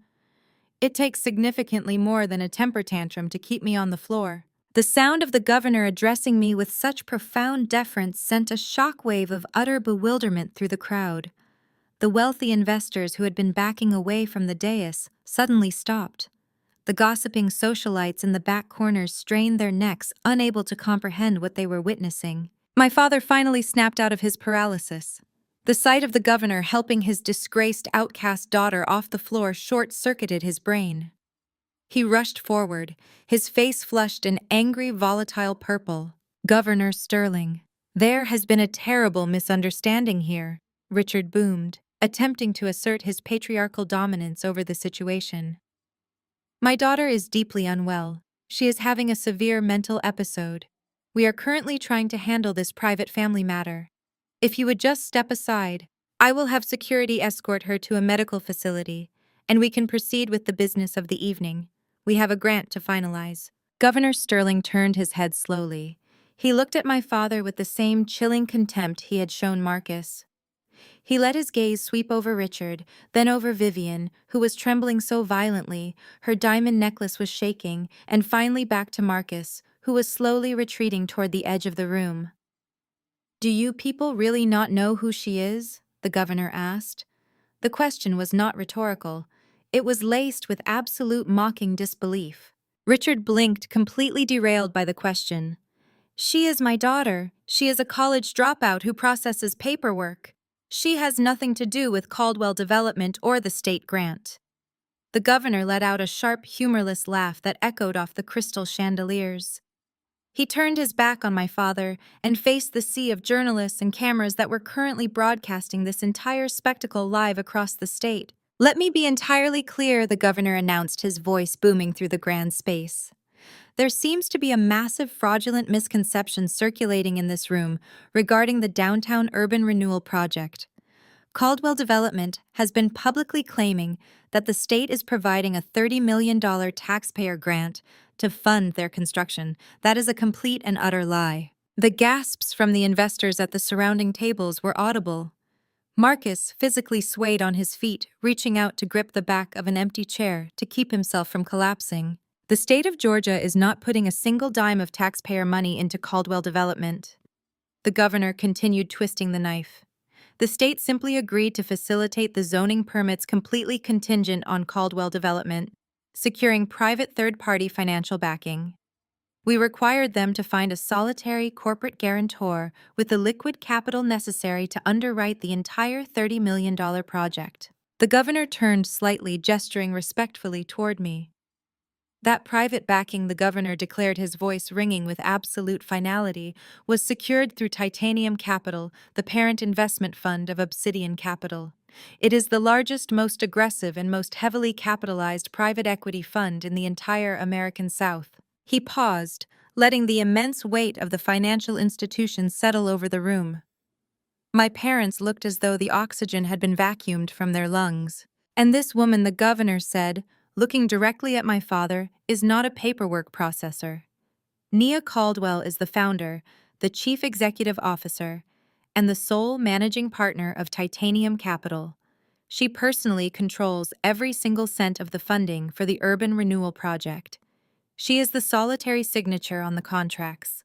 She is the only reason Caldwell Development has not already been liquidated by the federal government. The silence that followed was apocalyptic. It was the sound of a 40-year dynasty instantly turning to dust. Richard Caldwell staggered backward, his knees giving out. He fell heavily into his leather chair at the head table, staring at me with eyes completely devoid of comprehension. The arrogant patriarch who had demanded my submission, who had tried to force me to sign predatory shadow loans, was now looking at the very architect of his destruction. He realized that the mysterious, terrifying shadow lenders, who had been threatening to seize his estate and throw his son in federal prison, were not faceless corporate sharks. It was me. I was the lender. I was the debt collector. Vivian let out a choked, desperate sob. She looked at the torn, bloody silk of my dress, the dress she had criticized, and realized she was staring at a billionaire who owned the very ground she was standing on. Marcus was entirely broken. He slid down the back of the chair he was holding, collapsing onto his knees on the ballroom floor. He wept openly, loudly, his hands covering his face, as the flashbulbs illuminated his total, unmitigated ruin. The investors he had been courting just moments ago were already dialing their lawyers, desperate to sever all ties with Caldwell Development before the federal indictments dropped tomorrow morning. I stood on the dais, bleeding but victorious, looking down at the wreckage of the family that had tried to bury me. I had not just survived their cruelty. I had bought it, packaged it, and sold it back to them at a price they could never afford to pay. The blinding, relentless bursts of white light from the press cameras seemed to act as a defibrillator on Marcus's shattered psyche. For 10 agonizing seconds, he remained slumped on the cold marble floor, completely paralyzed by the catastrophic weight of the governor's announcement. Then a highly disturbing sound erupted from the back of his throat. It started as a low, wet gasp and quickly morphed into a loud, frantic laugh. The sound was entirely devoid of humor. It was the hysterical, fractured noise of a man whose mind was actively snapping in two. Marcus pushed himself up onto his feet, his knees visibly shaking, and aggressively wiped the sweat from his forehead. He forced his facial muscles into a wide, grotesque parody of his signature corporate smile. He turned toward the wall of journalists, holding his hands up in a placating gesture. "What an incredible performance!" Marcus shouted, his voice cracking and pitching dangerously high. He clapped his hands together, the sound echoing hollowly across the ballroom. "You really had me going for a second there, Nia. This is magnificent.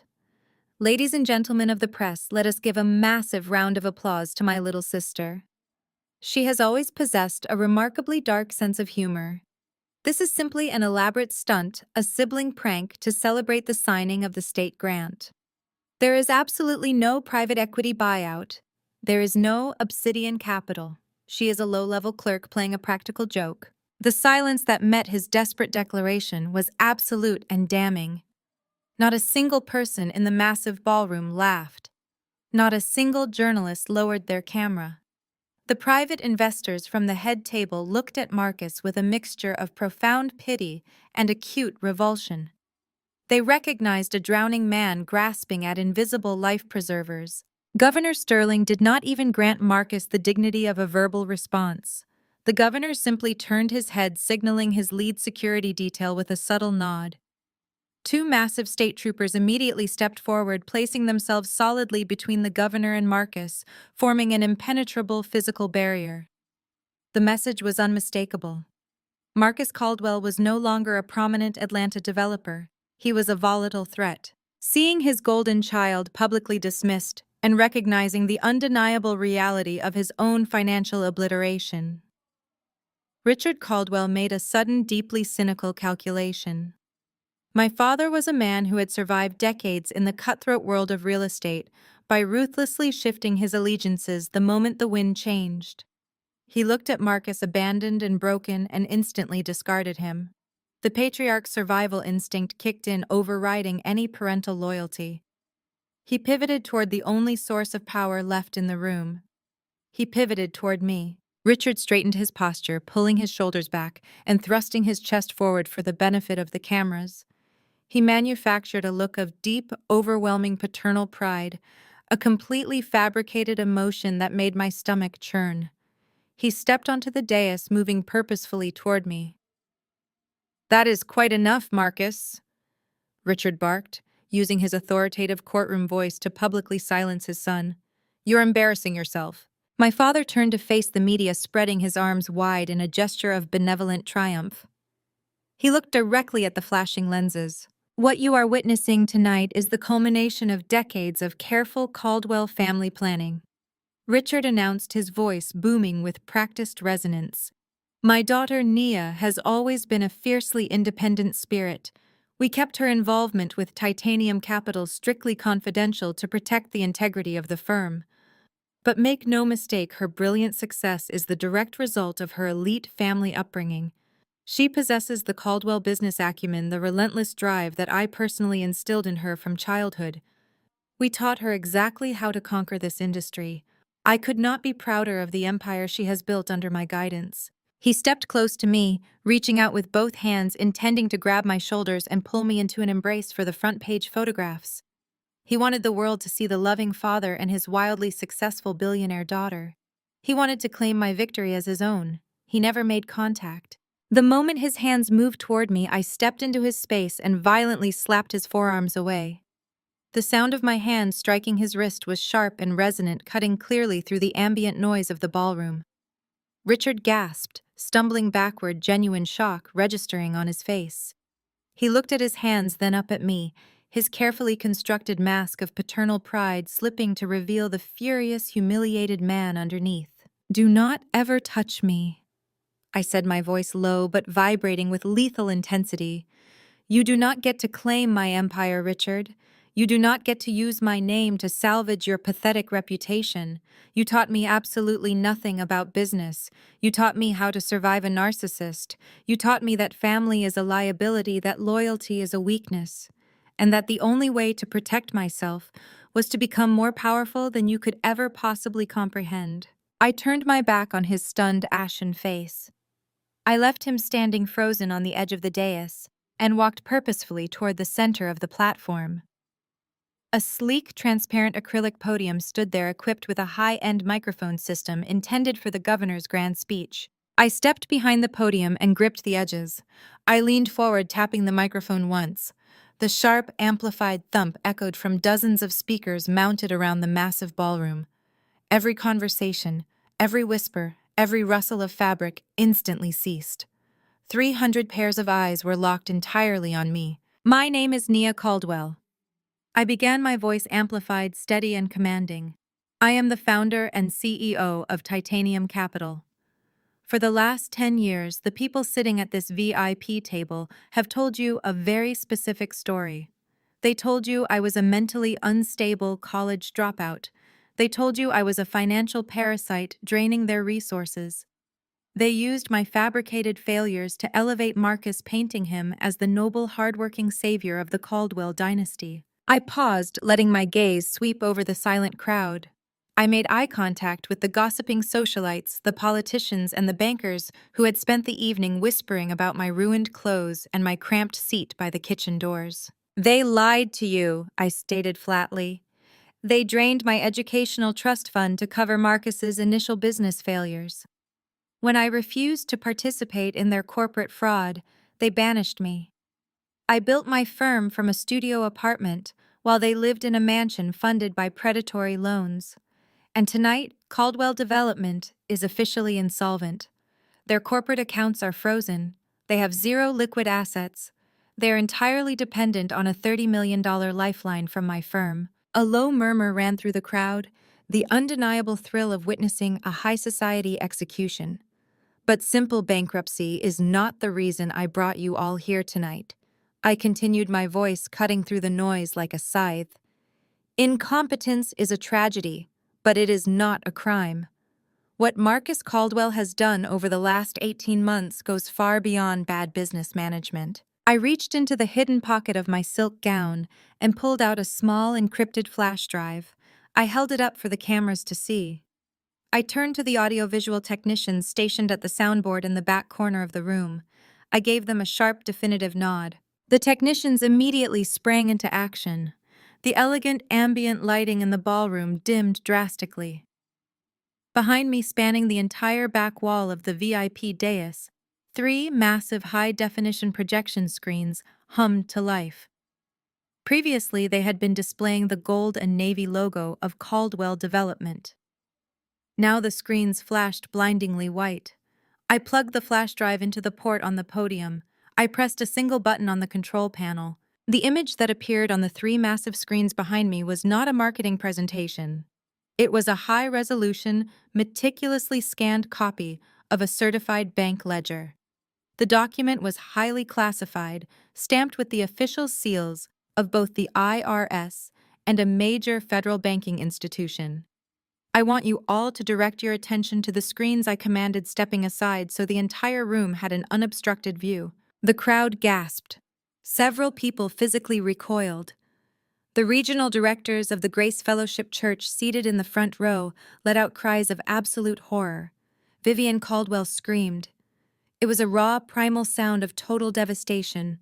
She collapsed entirely, her knees hitting the marble floor, her hands tearing at her perfectly styled hair. What you are looking at is the master ledger for the Grace Fellowship Church Regional Charity Fund. I announced, my voice echoing relentlessly over Vivian's sobbing. A fund dedicated to building low-income housing and providing disaster relief across the state.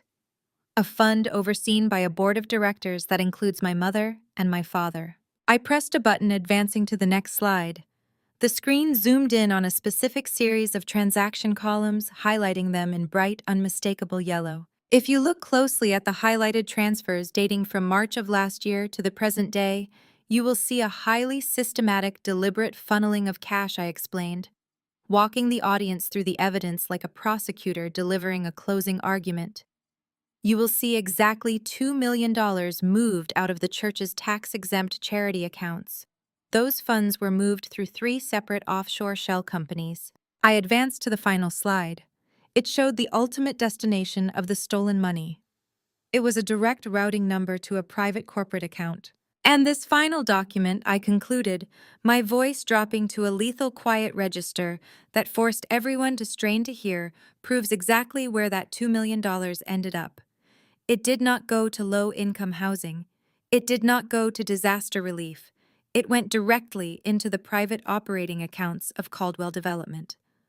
Marcus Caldwell did not just mismanage his company. He orchestrated a massive federal wire fraud scheme. He stole $2 million from a church charity fund to cover his illegal debts, and his parents used their board positions to authorize the transfers. The ballroom exploded. It was total, unmitigated chaos. The press corps surged forward, shouting questions, their cameras firing wildly at the screens and then at my family. The church directors were yelling for their lawyers. The politicians were frantically backing away from the dais, desperate to avoid being photographed anywhere near my father. Marcus was curled into a fetal position on the floor, weeping hysterically, his hands covering his ears as if he could physically block out the sound of his life ending. Richard stood frozen, his face devoid of blood, staring at the projected bank statements that guaranteed he would spend the rest of his life in a federal penitentiary. I stood at the podium, perfectly still amidst the screaming and the flashing lights.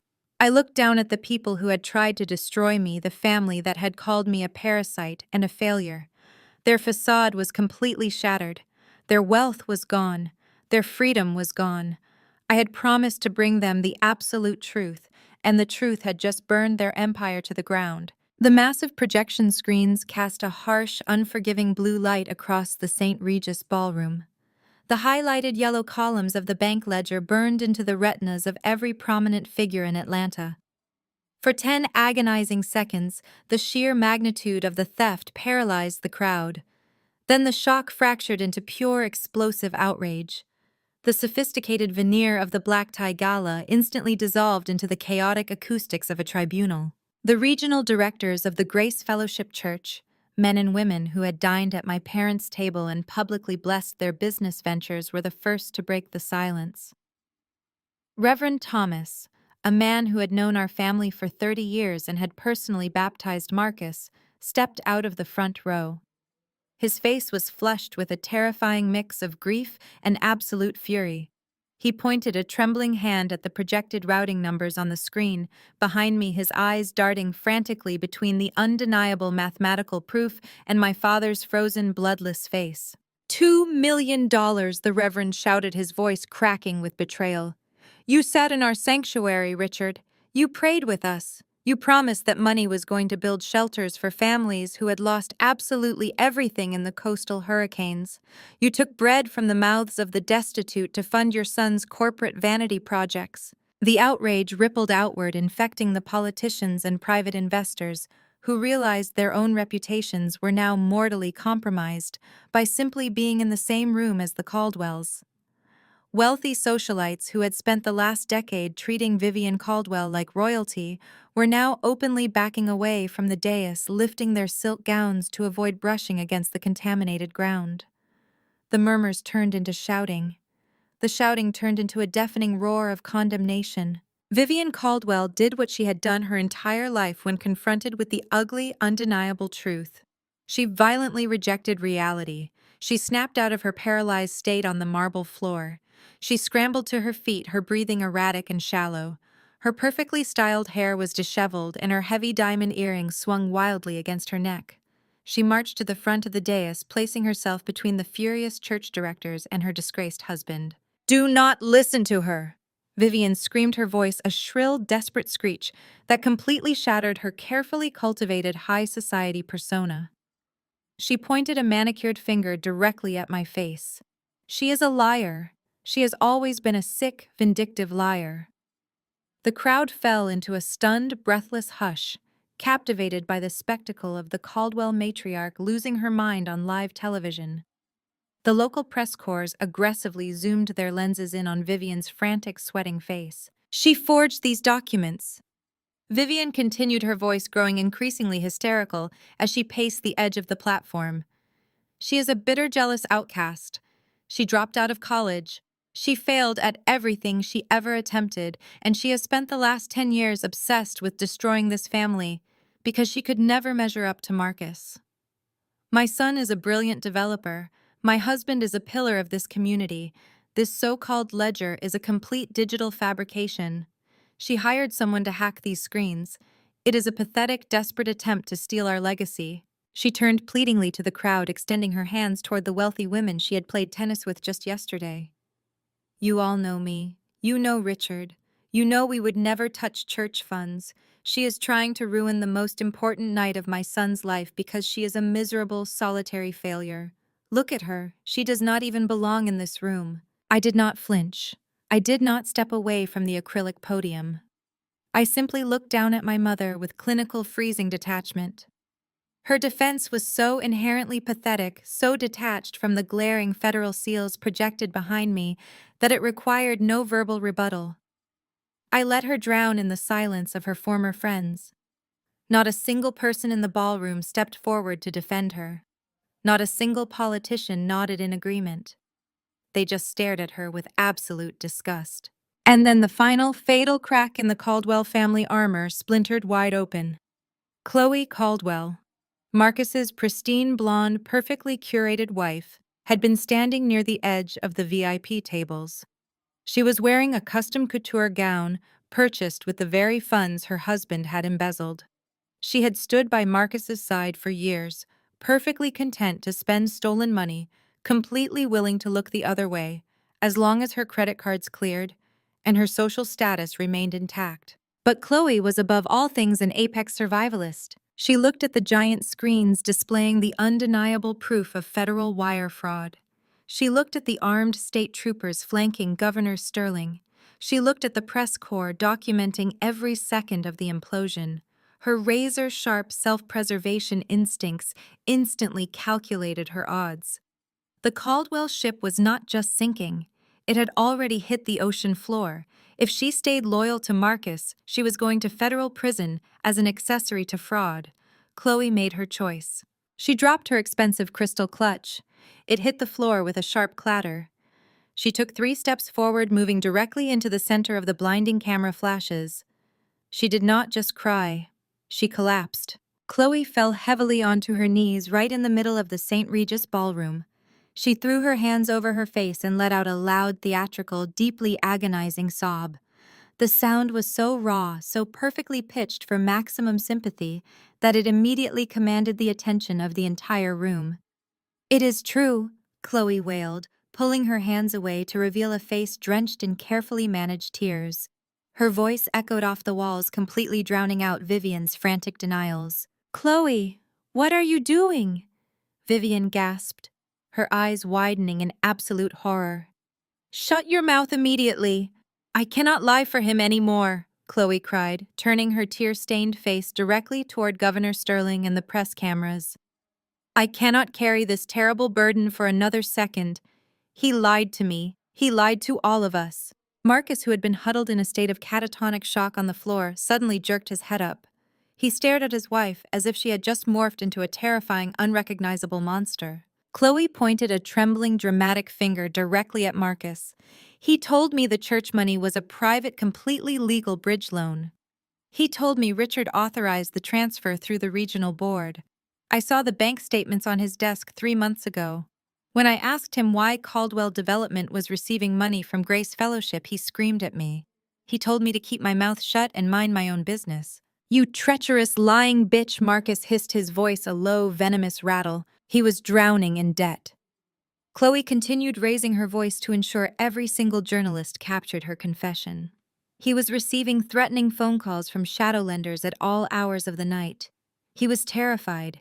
He said the state grant tonight was the only thing that would keep him out of jail. He forced me to smile and pretend everything was fine. I was so scared of him. He manipulated me, and he manipulated this entire city." Nia is telling the absolute truth. Every single number on that screen is real. The betrayal was absolute. It was a flawless, devastating internal execution. Chloe had completely severed herself from the Caldwell name, throwing her husband and her parents-in-law directly into the incinerator to secure her own immunity. The model family, the untouchable Atlanta dynasty, was cannibalizing itself live on camera. Marcus snapped. The human mind can only process a finite amount of catastrophic trauma before the rational centers completely shut down. In the span of 10 minutes, Marcus had lost his company, his wealth, his freedom, his reputation, and now his wife had publicly handed him over to the federal government. The golden child was entirely gone. Only a violent, unrestrained sociopath remained. He let out a guttural, terrifying roar. It was the sound of a cornered predator realizing it was about to die. Marcus scrambled off the floor. He did not run for the exit. He lunged directly at Chloe. He crossed the distance between them in 2 massive strides.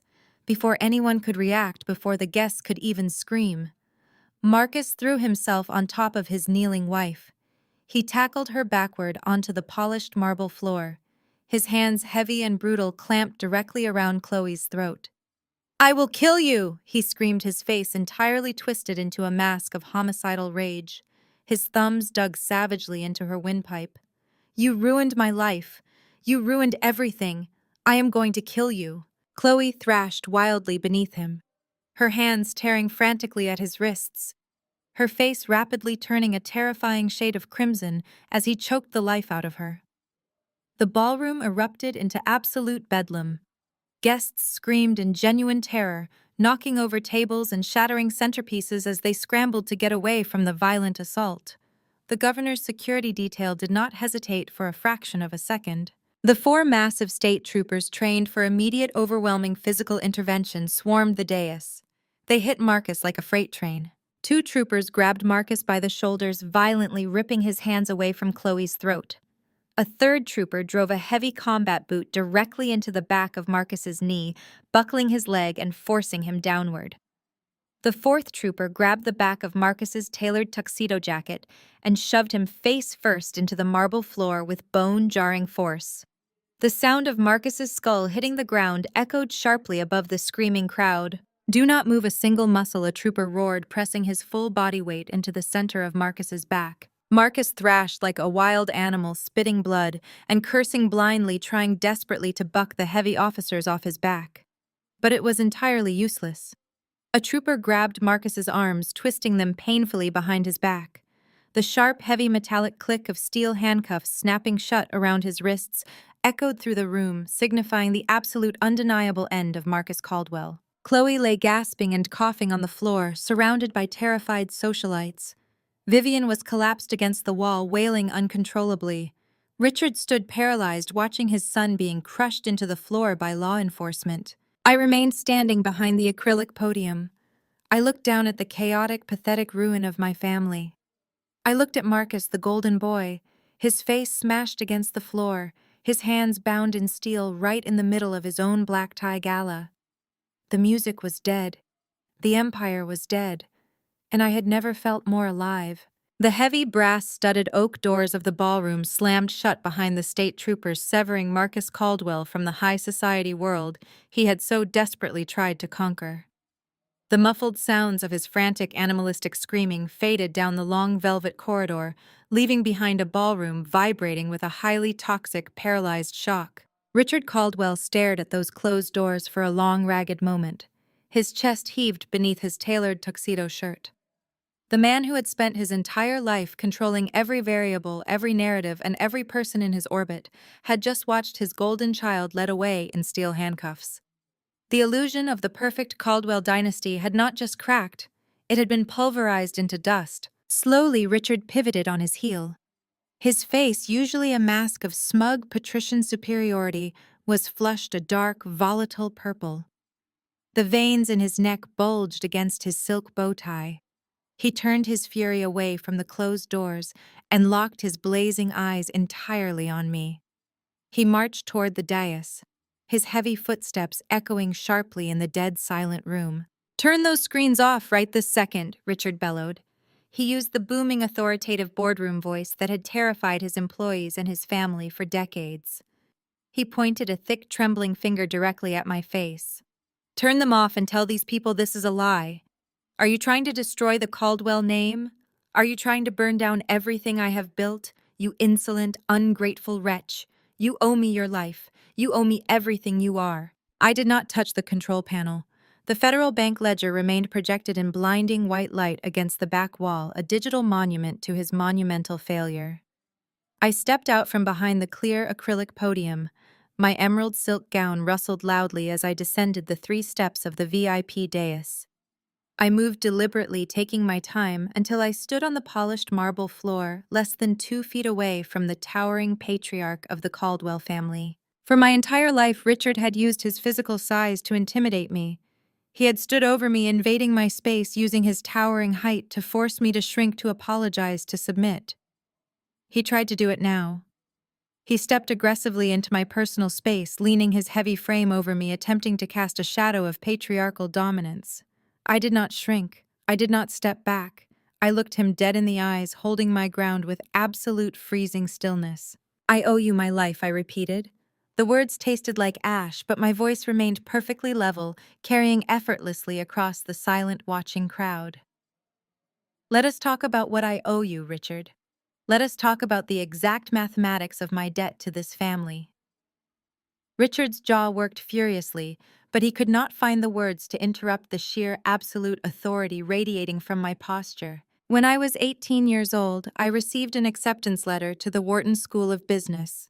I said, my voice cutting through the heavy air like a scalpel. It was the only thing I had ever worked for. You walked into my bedroom, took the letter from my hands, and tore it in half. You told me business was a man's game. You told me that my college trust fund was being reallocated to cover Marcus's first catastrophic real estate failure. You stole $200,000 from my future to buy your son a second chance he absolutely did not deserve. That was family money! Richard hissed, his spit flying in my face. I made that money. I get to decide where it goes. You were a naive girl. Marcus was an investment in our legacy. Marcus was a black hole, I corrected coldly. But let us continue the accounting. When I was 22, working 3 miserable jobs to pay for night classes, you summoned me to your corporate office.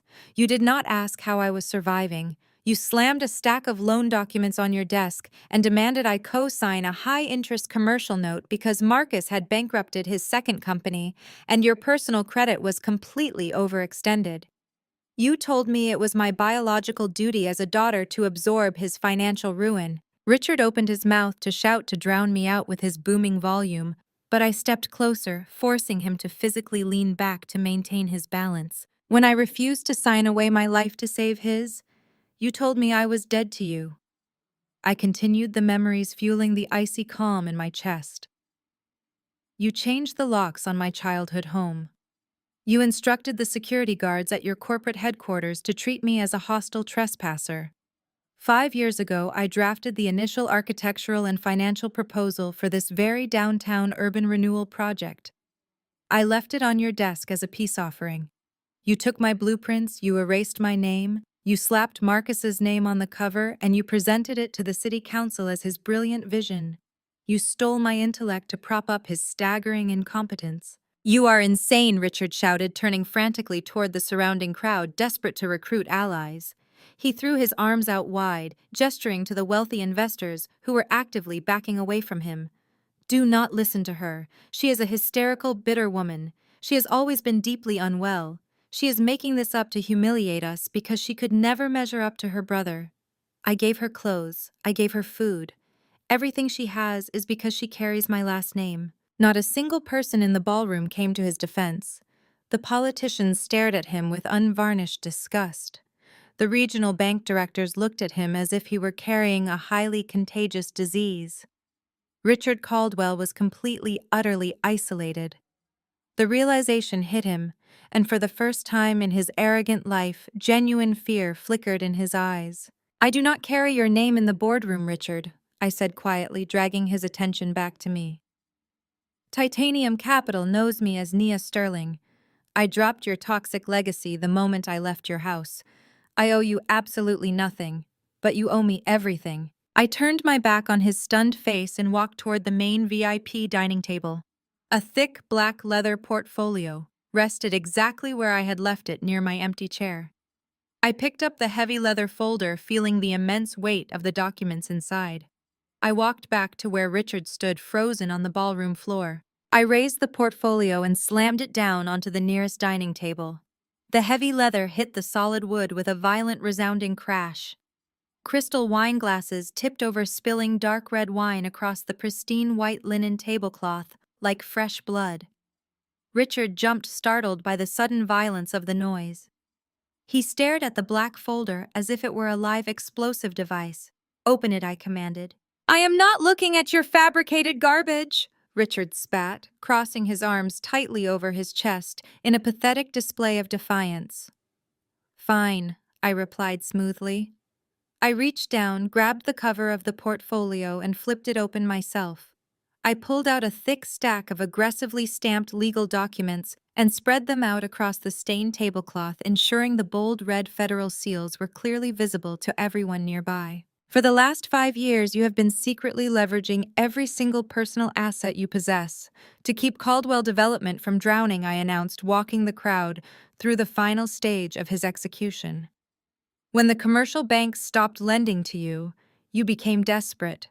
You took out a massive predatory secondary mortgage on the Caldwell estate on West Paces Ferry.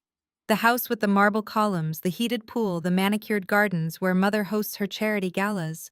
You borrowed $8 million against your own home through the Georgia Regional Bank. Vivian, who had been weeping hysterically on the floor near the podium, suddenly stopped crying.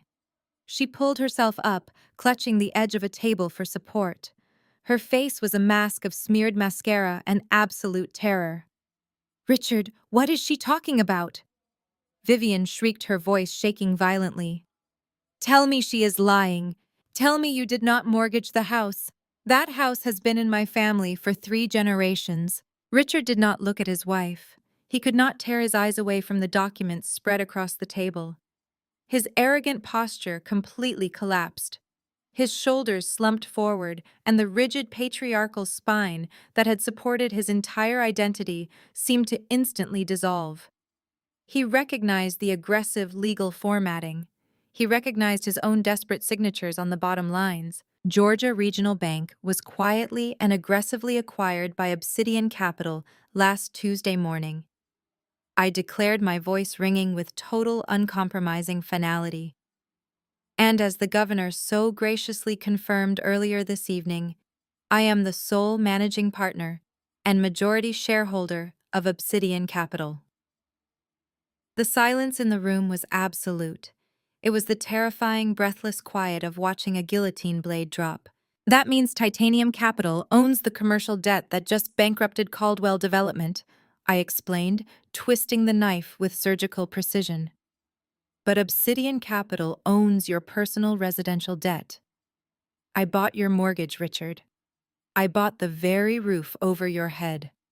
I own the marble floors you walk on. I own the dining room table where you used to tell me I was worthless. I own the ground beneath your expensive Italian shoes. Richard swayed on his feet. He reached out to grip the back of a chair to keep himself from falling. He looked at me, his eyes wide and completely hollowed out by the sheer apocalyptic scale of his ruin. The wealthy, powerful tyrant was gone. Only a terrified, bankrupt old man remained. You are currently 30 days delinquent on your latest payment, I said, leaning closer to him so he could hear the absolute promise of destruction in my voice.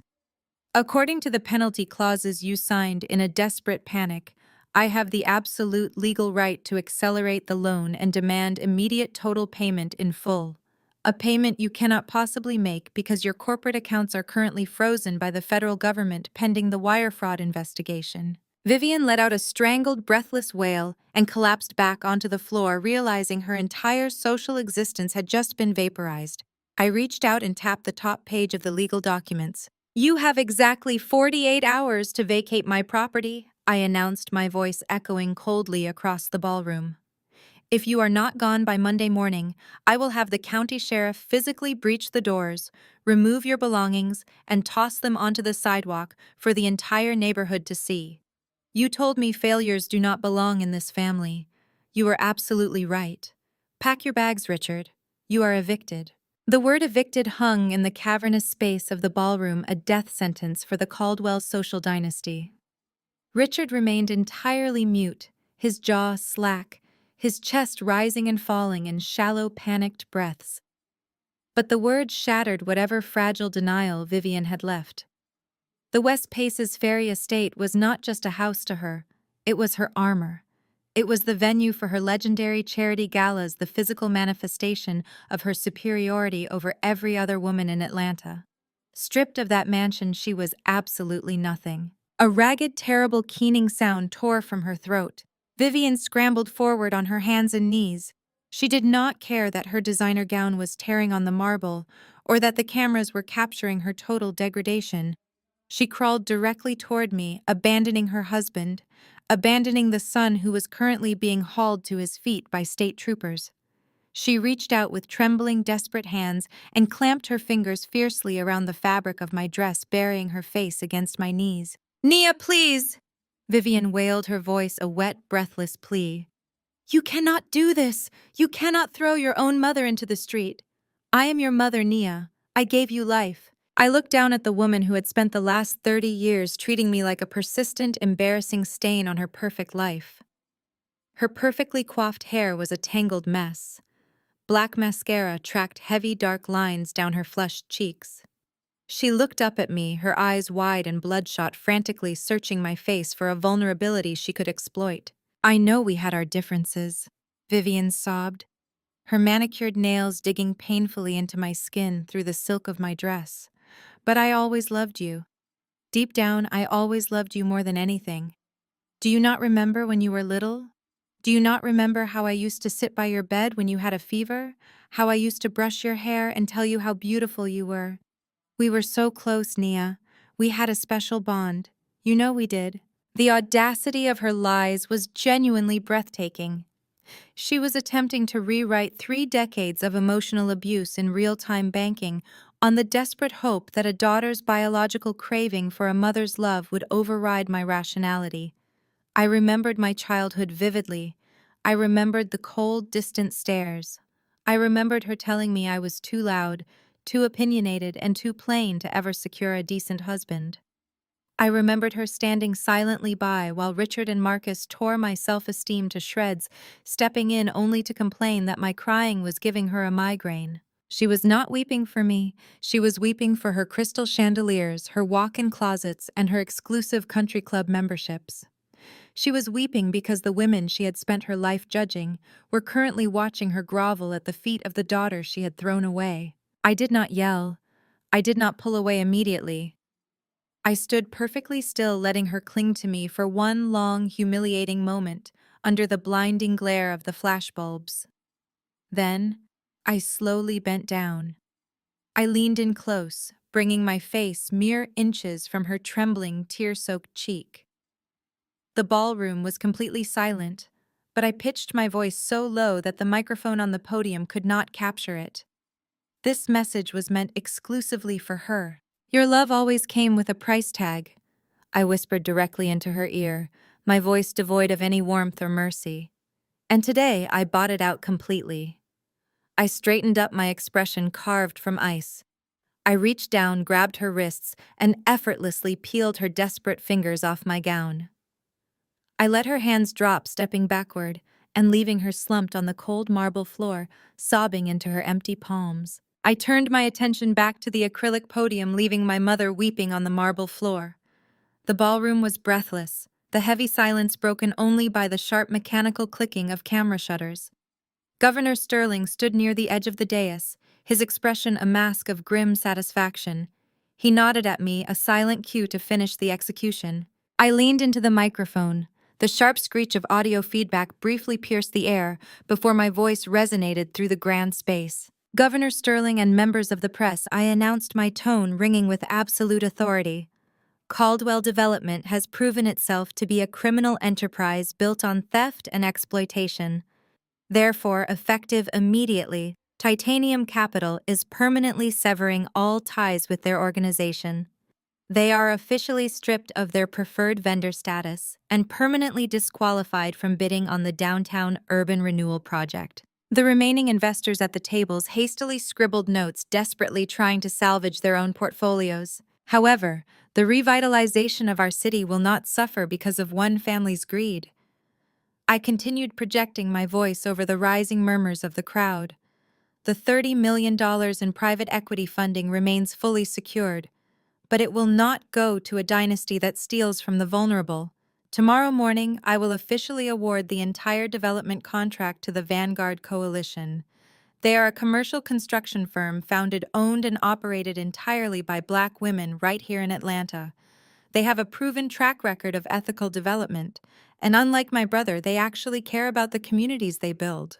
A spontaneous wave of applause erupted from the back of the room, led by the local journalists and city council members who had long despised my father's ruthless tactics. Richard flinched as the clapping echoed around him, the sound acting as the final nail in his professional coffin. I looked down at Marcus. The state troopers still had him pinned securely against the floor, his face smashed against the polished stone. He was breathing heavily, his eyes darting frantically around the room like a trapped rat. "Officers," I said, addressing the lead trooper directly.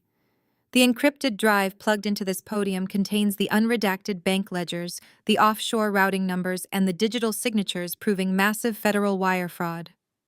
I believe you have everything you need." The lead trooper pulled Marcus up by the back of his collar. "Get on your feet," the officer barked, hauling my brother upright. Right on cue, the piercing wail of police sirens erupted from the street outside. The flashing red and blue lights reflected wildly against the tall glass windows of the St. Regis Ballroom, casting chaotic shadows across the terrified faces of the elite guests. Backup had arrived. Marcus began to panic wildly. He thrashed against the heavy steel handcuffs biting into his wrists. "Dad," he screamed, his voice cracking into a pathetic high-pitched squeal. "Dad, do something. Call the lawyers. Do not let them take me." Richard did not move a single muscle. He stared blankly at the floor, completely paralyzed by the realization that his own impending indictment was only hours away. "You cannot do this to me," Marcus shrieked. kicking his legs as the troopers forcefully dragged him toward the ballroom doors. "I am Marcus Caldwell. I own this city. Nia, tell them to stop." His screams faded into pathetic, breathless sobs as the heavy oak doors swung open. The press corps rushed forward, their camera flashes illuminating his weeping, terrified face as the police shoved him out into the lobby. I watched him disappear, feeling nothing but a profound, cleansing emptiness. Near the VIP tables, Chloe Caldwell aggressively smoothed the front of her torn designer gown. She did not shed a single tear for the husband who had just tried to strangle her. She did not look toward the doors where Marcus was being hauled away to a federal holding cell. Instead, she reached into her crystal clutch and pulled out her smartphone. She dialed a number with rapid, furious precision. She held the phone to her ear, her eyes cold and calculating, as she surveyed the wreckage of the Caldwell family. "Wake up, David."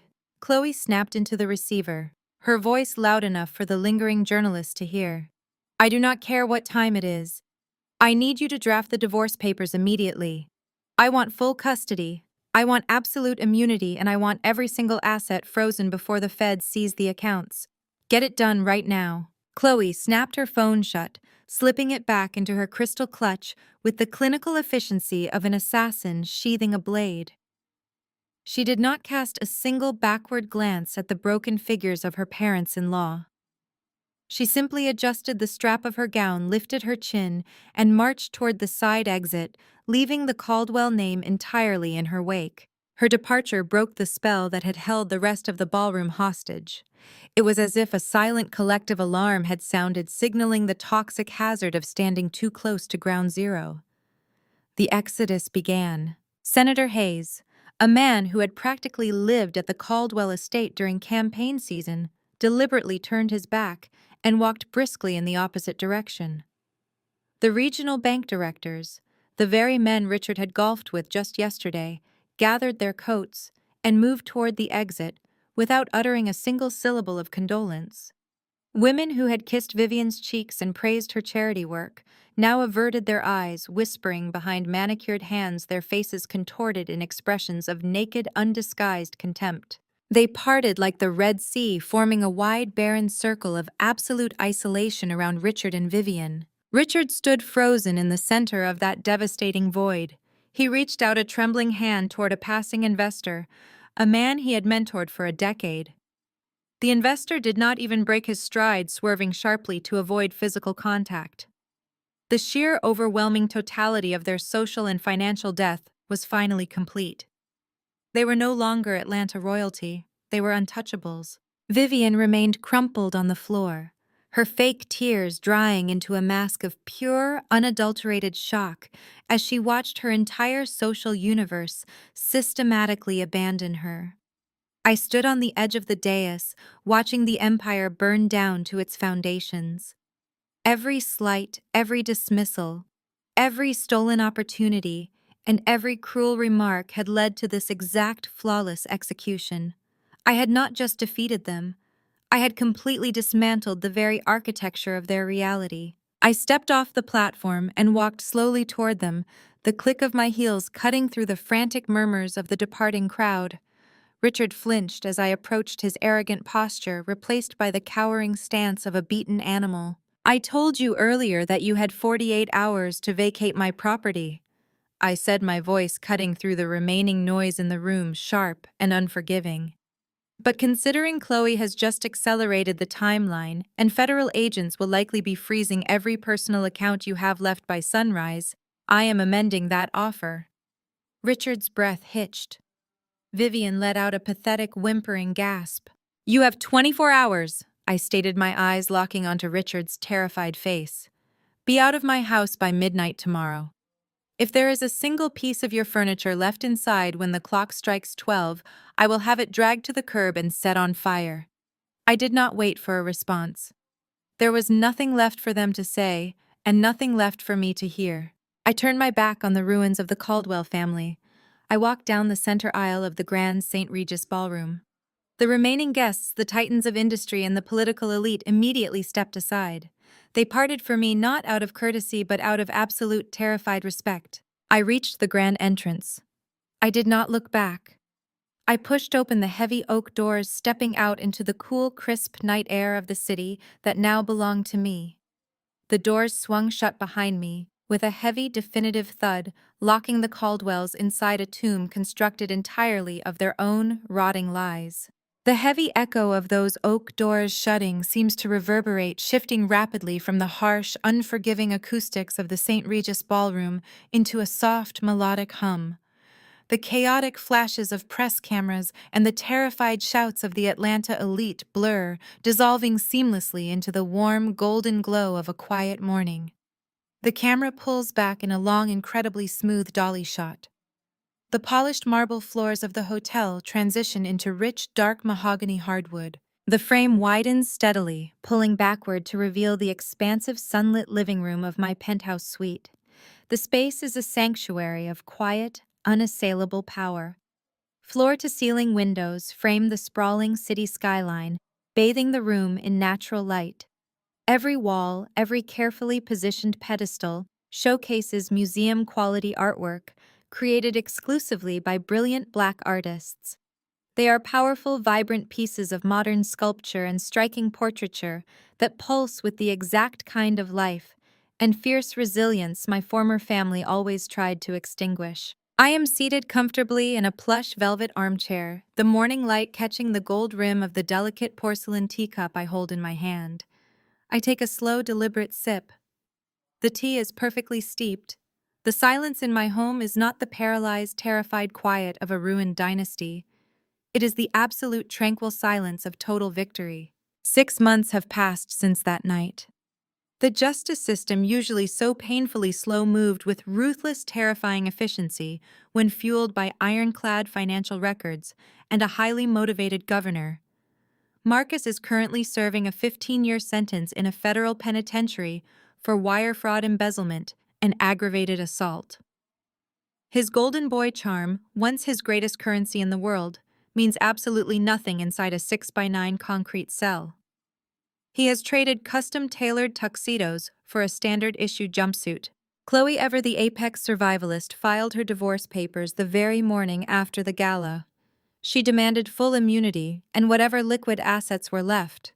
The courts granted her the divorce, but the federal asset forfeiture swept the board entirely clean.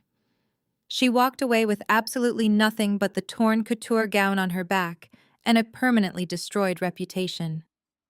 The woman who once looked down on the entire city is now forced to live in her sister's cramped, windowless basement. As for Richard and Vivian, they received no mercy. I accelerated the foreclosure on the West Paces Ferry estate exactly as promised. The county sheriff escorted them off the property in broad daylight, and the local media broadcasted every humiliating second. Stripped of their wealth, their company, and their stolen prestige, they were forced to rent a cramped, dilapidated apartment in a neighborhood Richard used to refuse to even drive through. Their former high society friends deleted their numbers overnight. The elite country clubs revoked their lifetime memberships with immediate effect. When Vivian walks down the street, the women she used to play tennis with actively cross to the other side to avoid acknowledging her existence. They are completely invisible now, ghosts haunting the very city they once believed they ruled. I set my teacup down on the polished glass table, the delicate clink breaking the quiet. People often say that blood is thicker than water. They use that phrase as a weapon to demand loyalty from the very people they actively abuse. But blood means absolutely nothing if the people sharing it only exist to drain you dry. True family is not a biological obligation. It is an active, conscious choice. Family is the circle of people you choose, the people who respect your mind, protect your peace, and celebrate your power. I look out over the city stretching for miles below my window, a sprawling kingdom I conquered not by inheriting a crown, but by forging my own sword. I smile, a gentle, deeply genuine expression that finally reaches my eyes. I never belonged in their world, because I was born to own it. The screen slowly fades to black.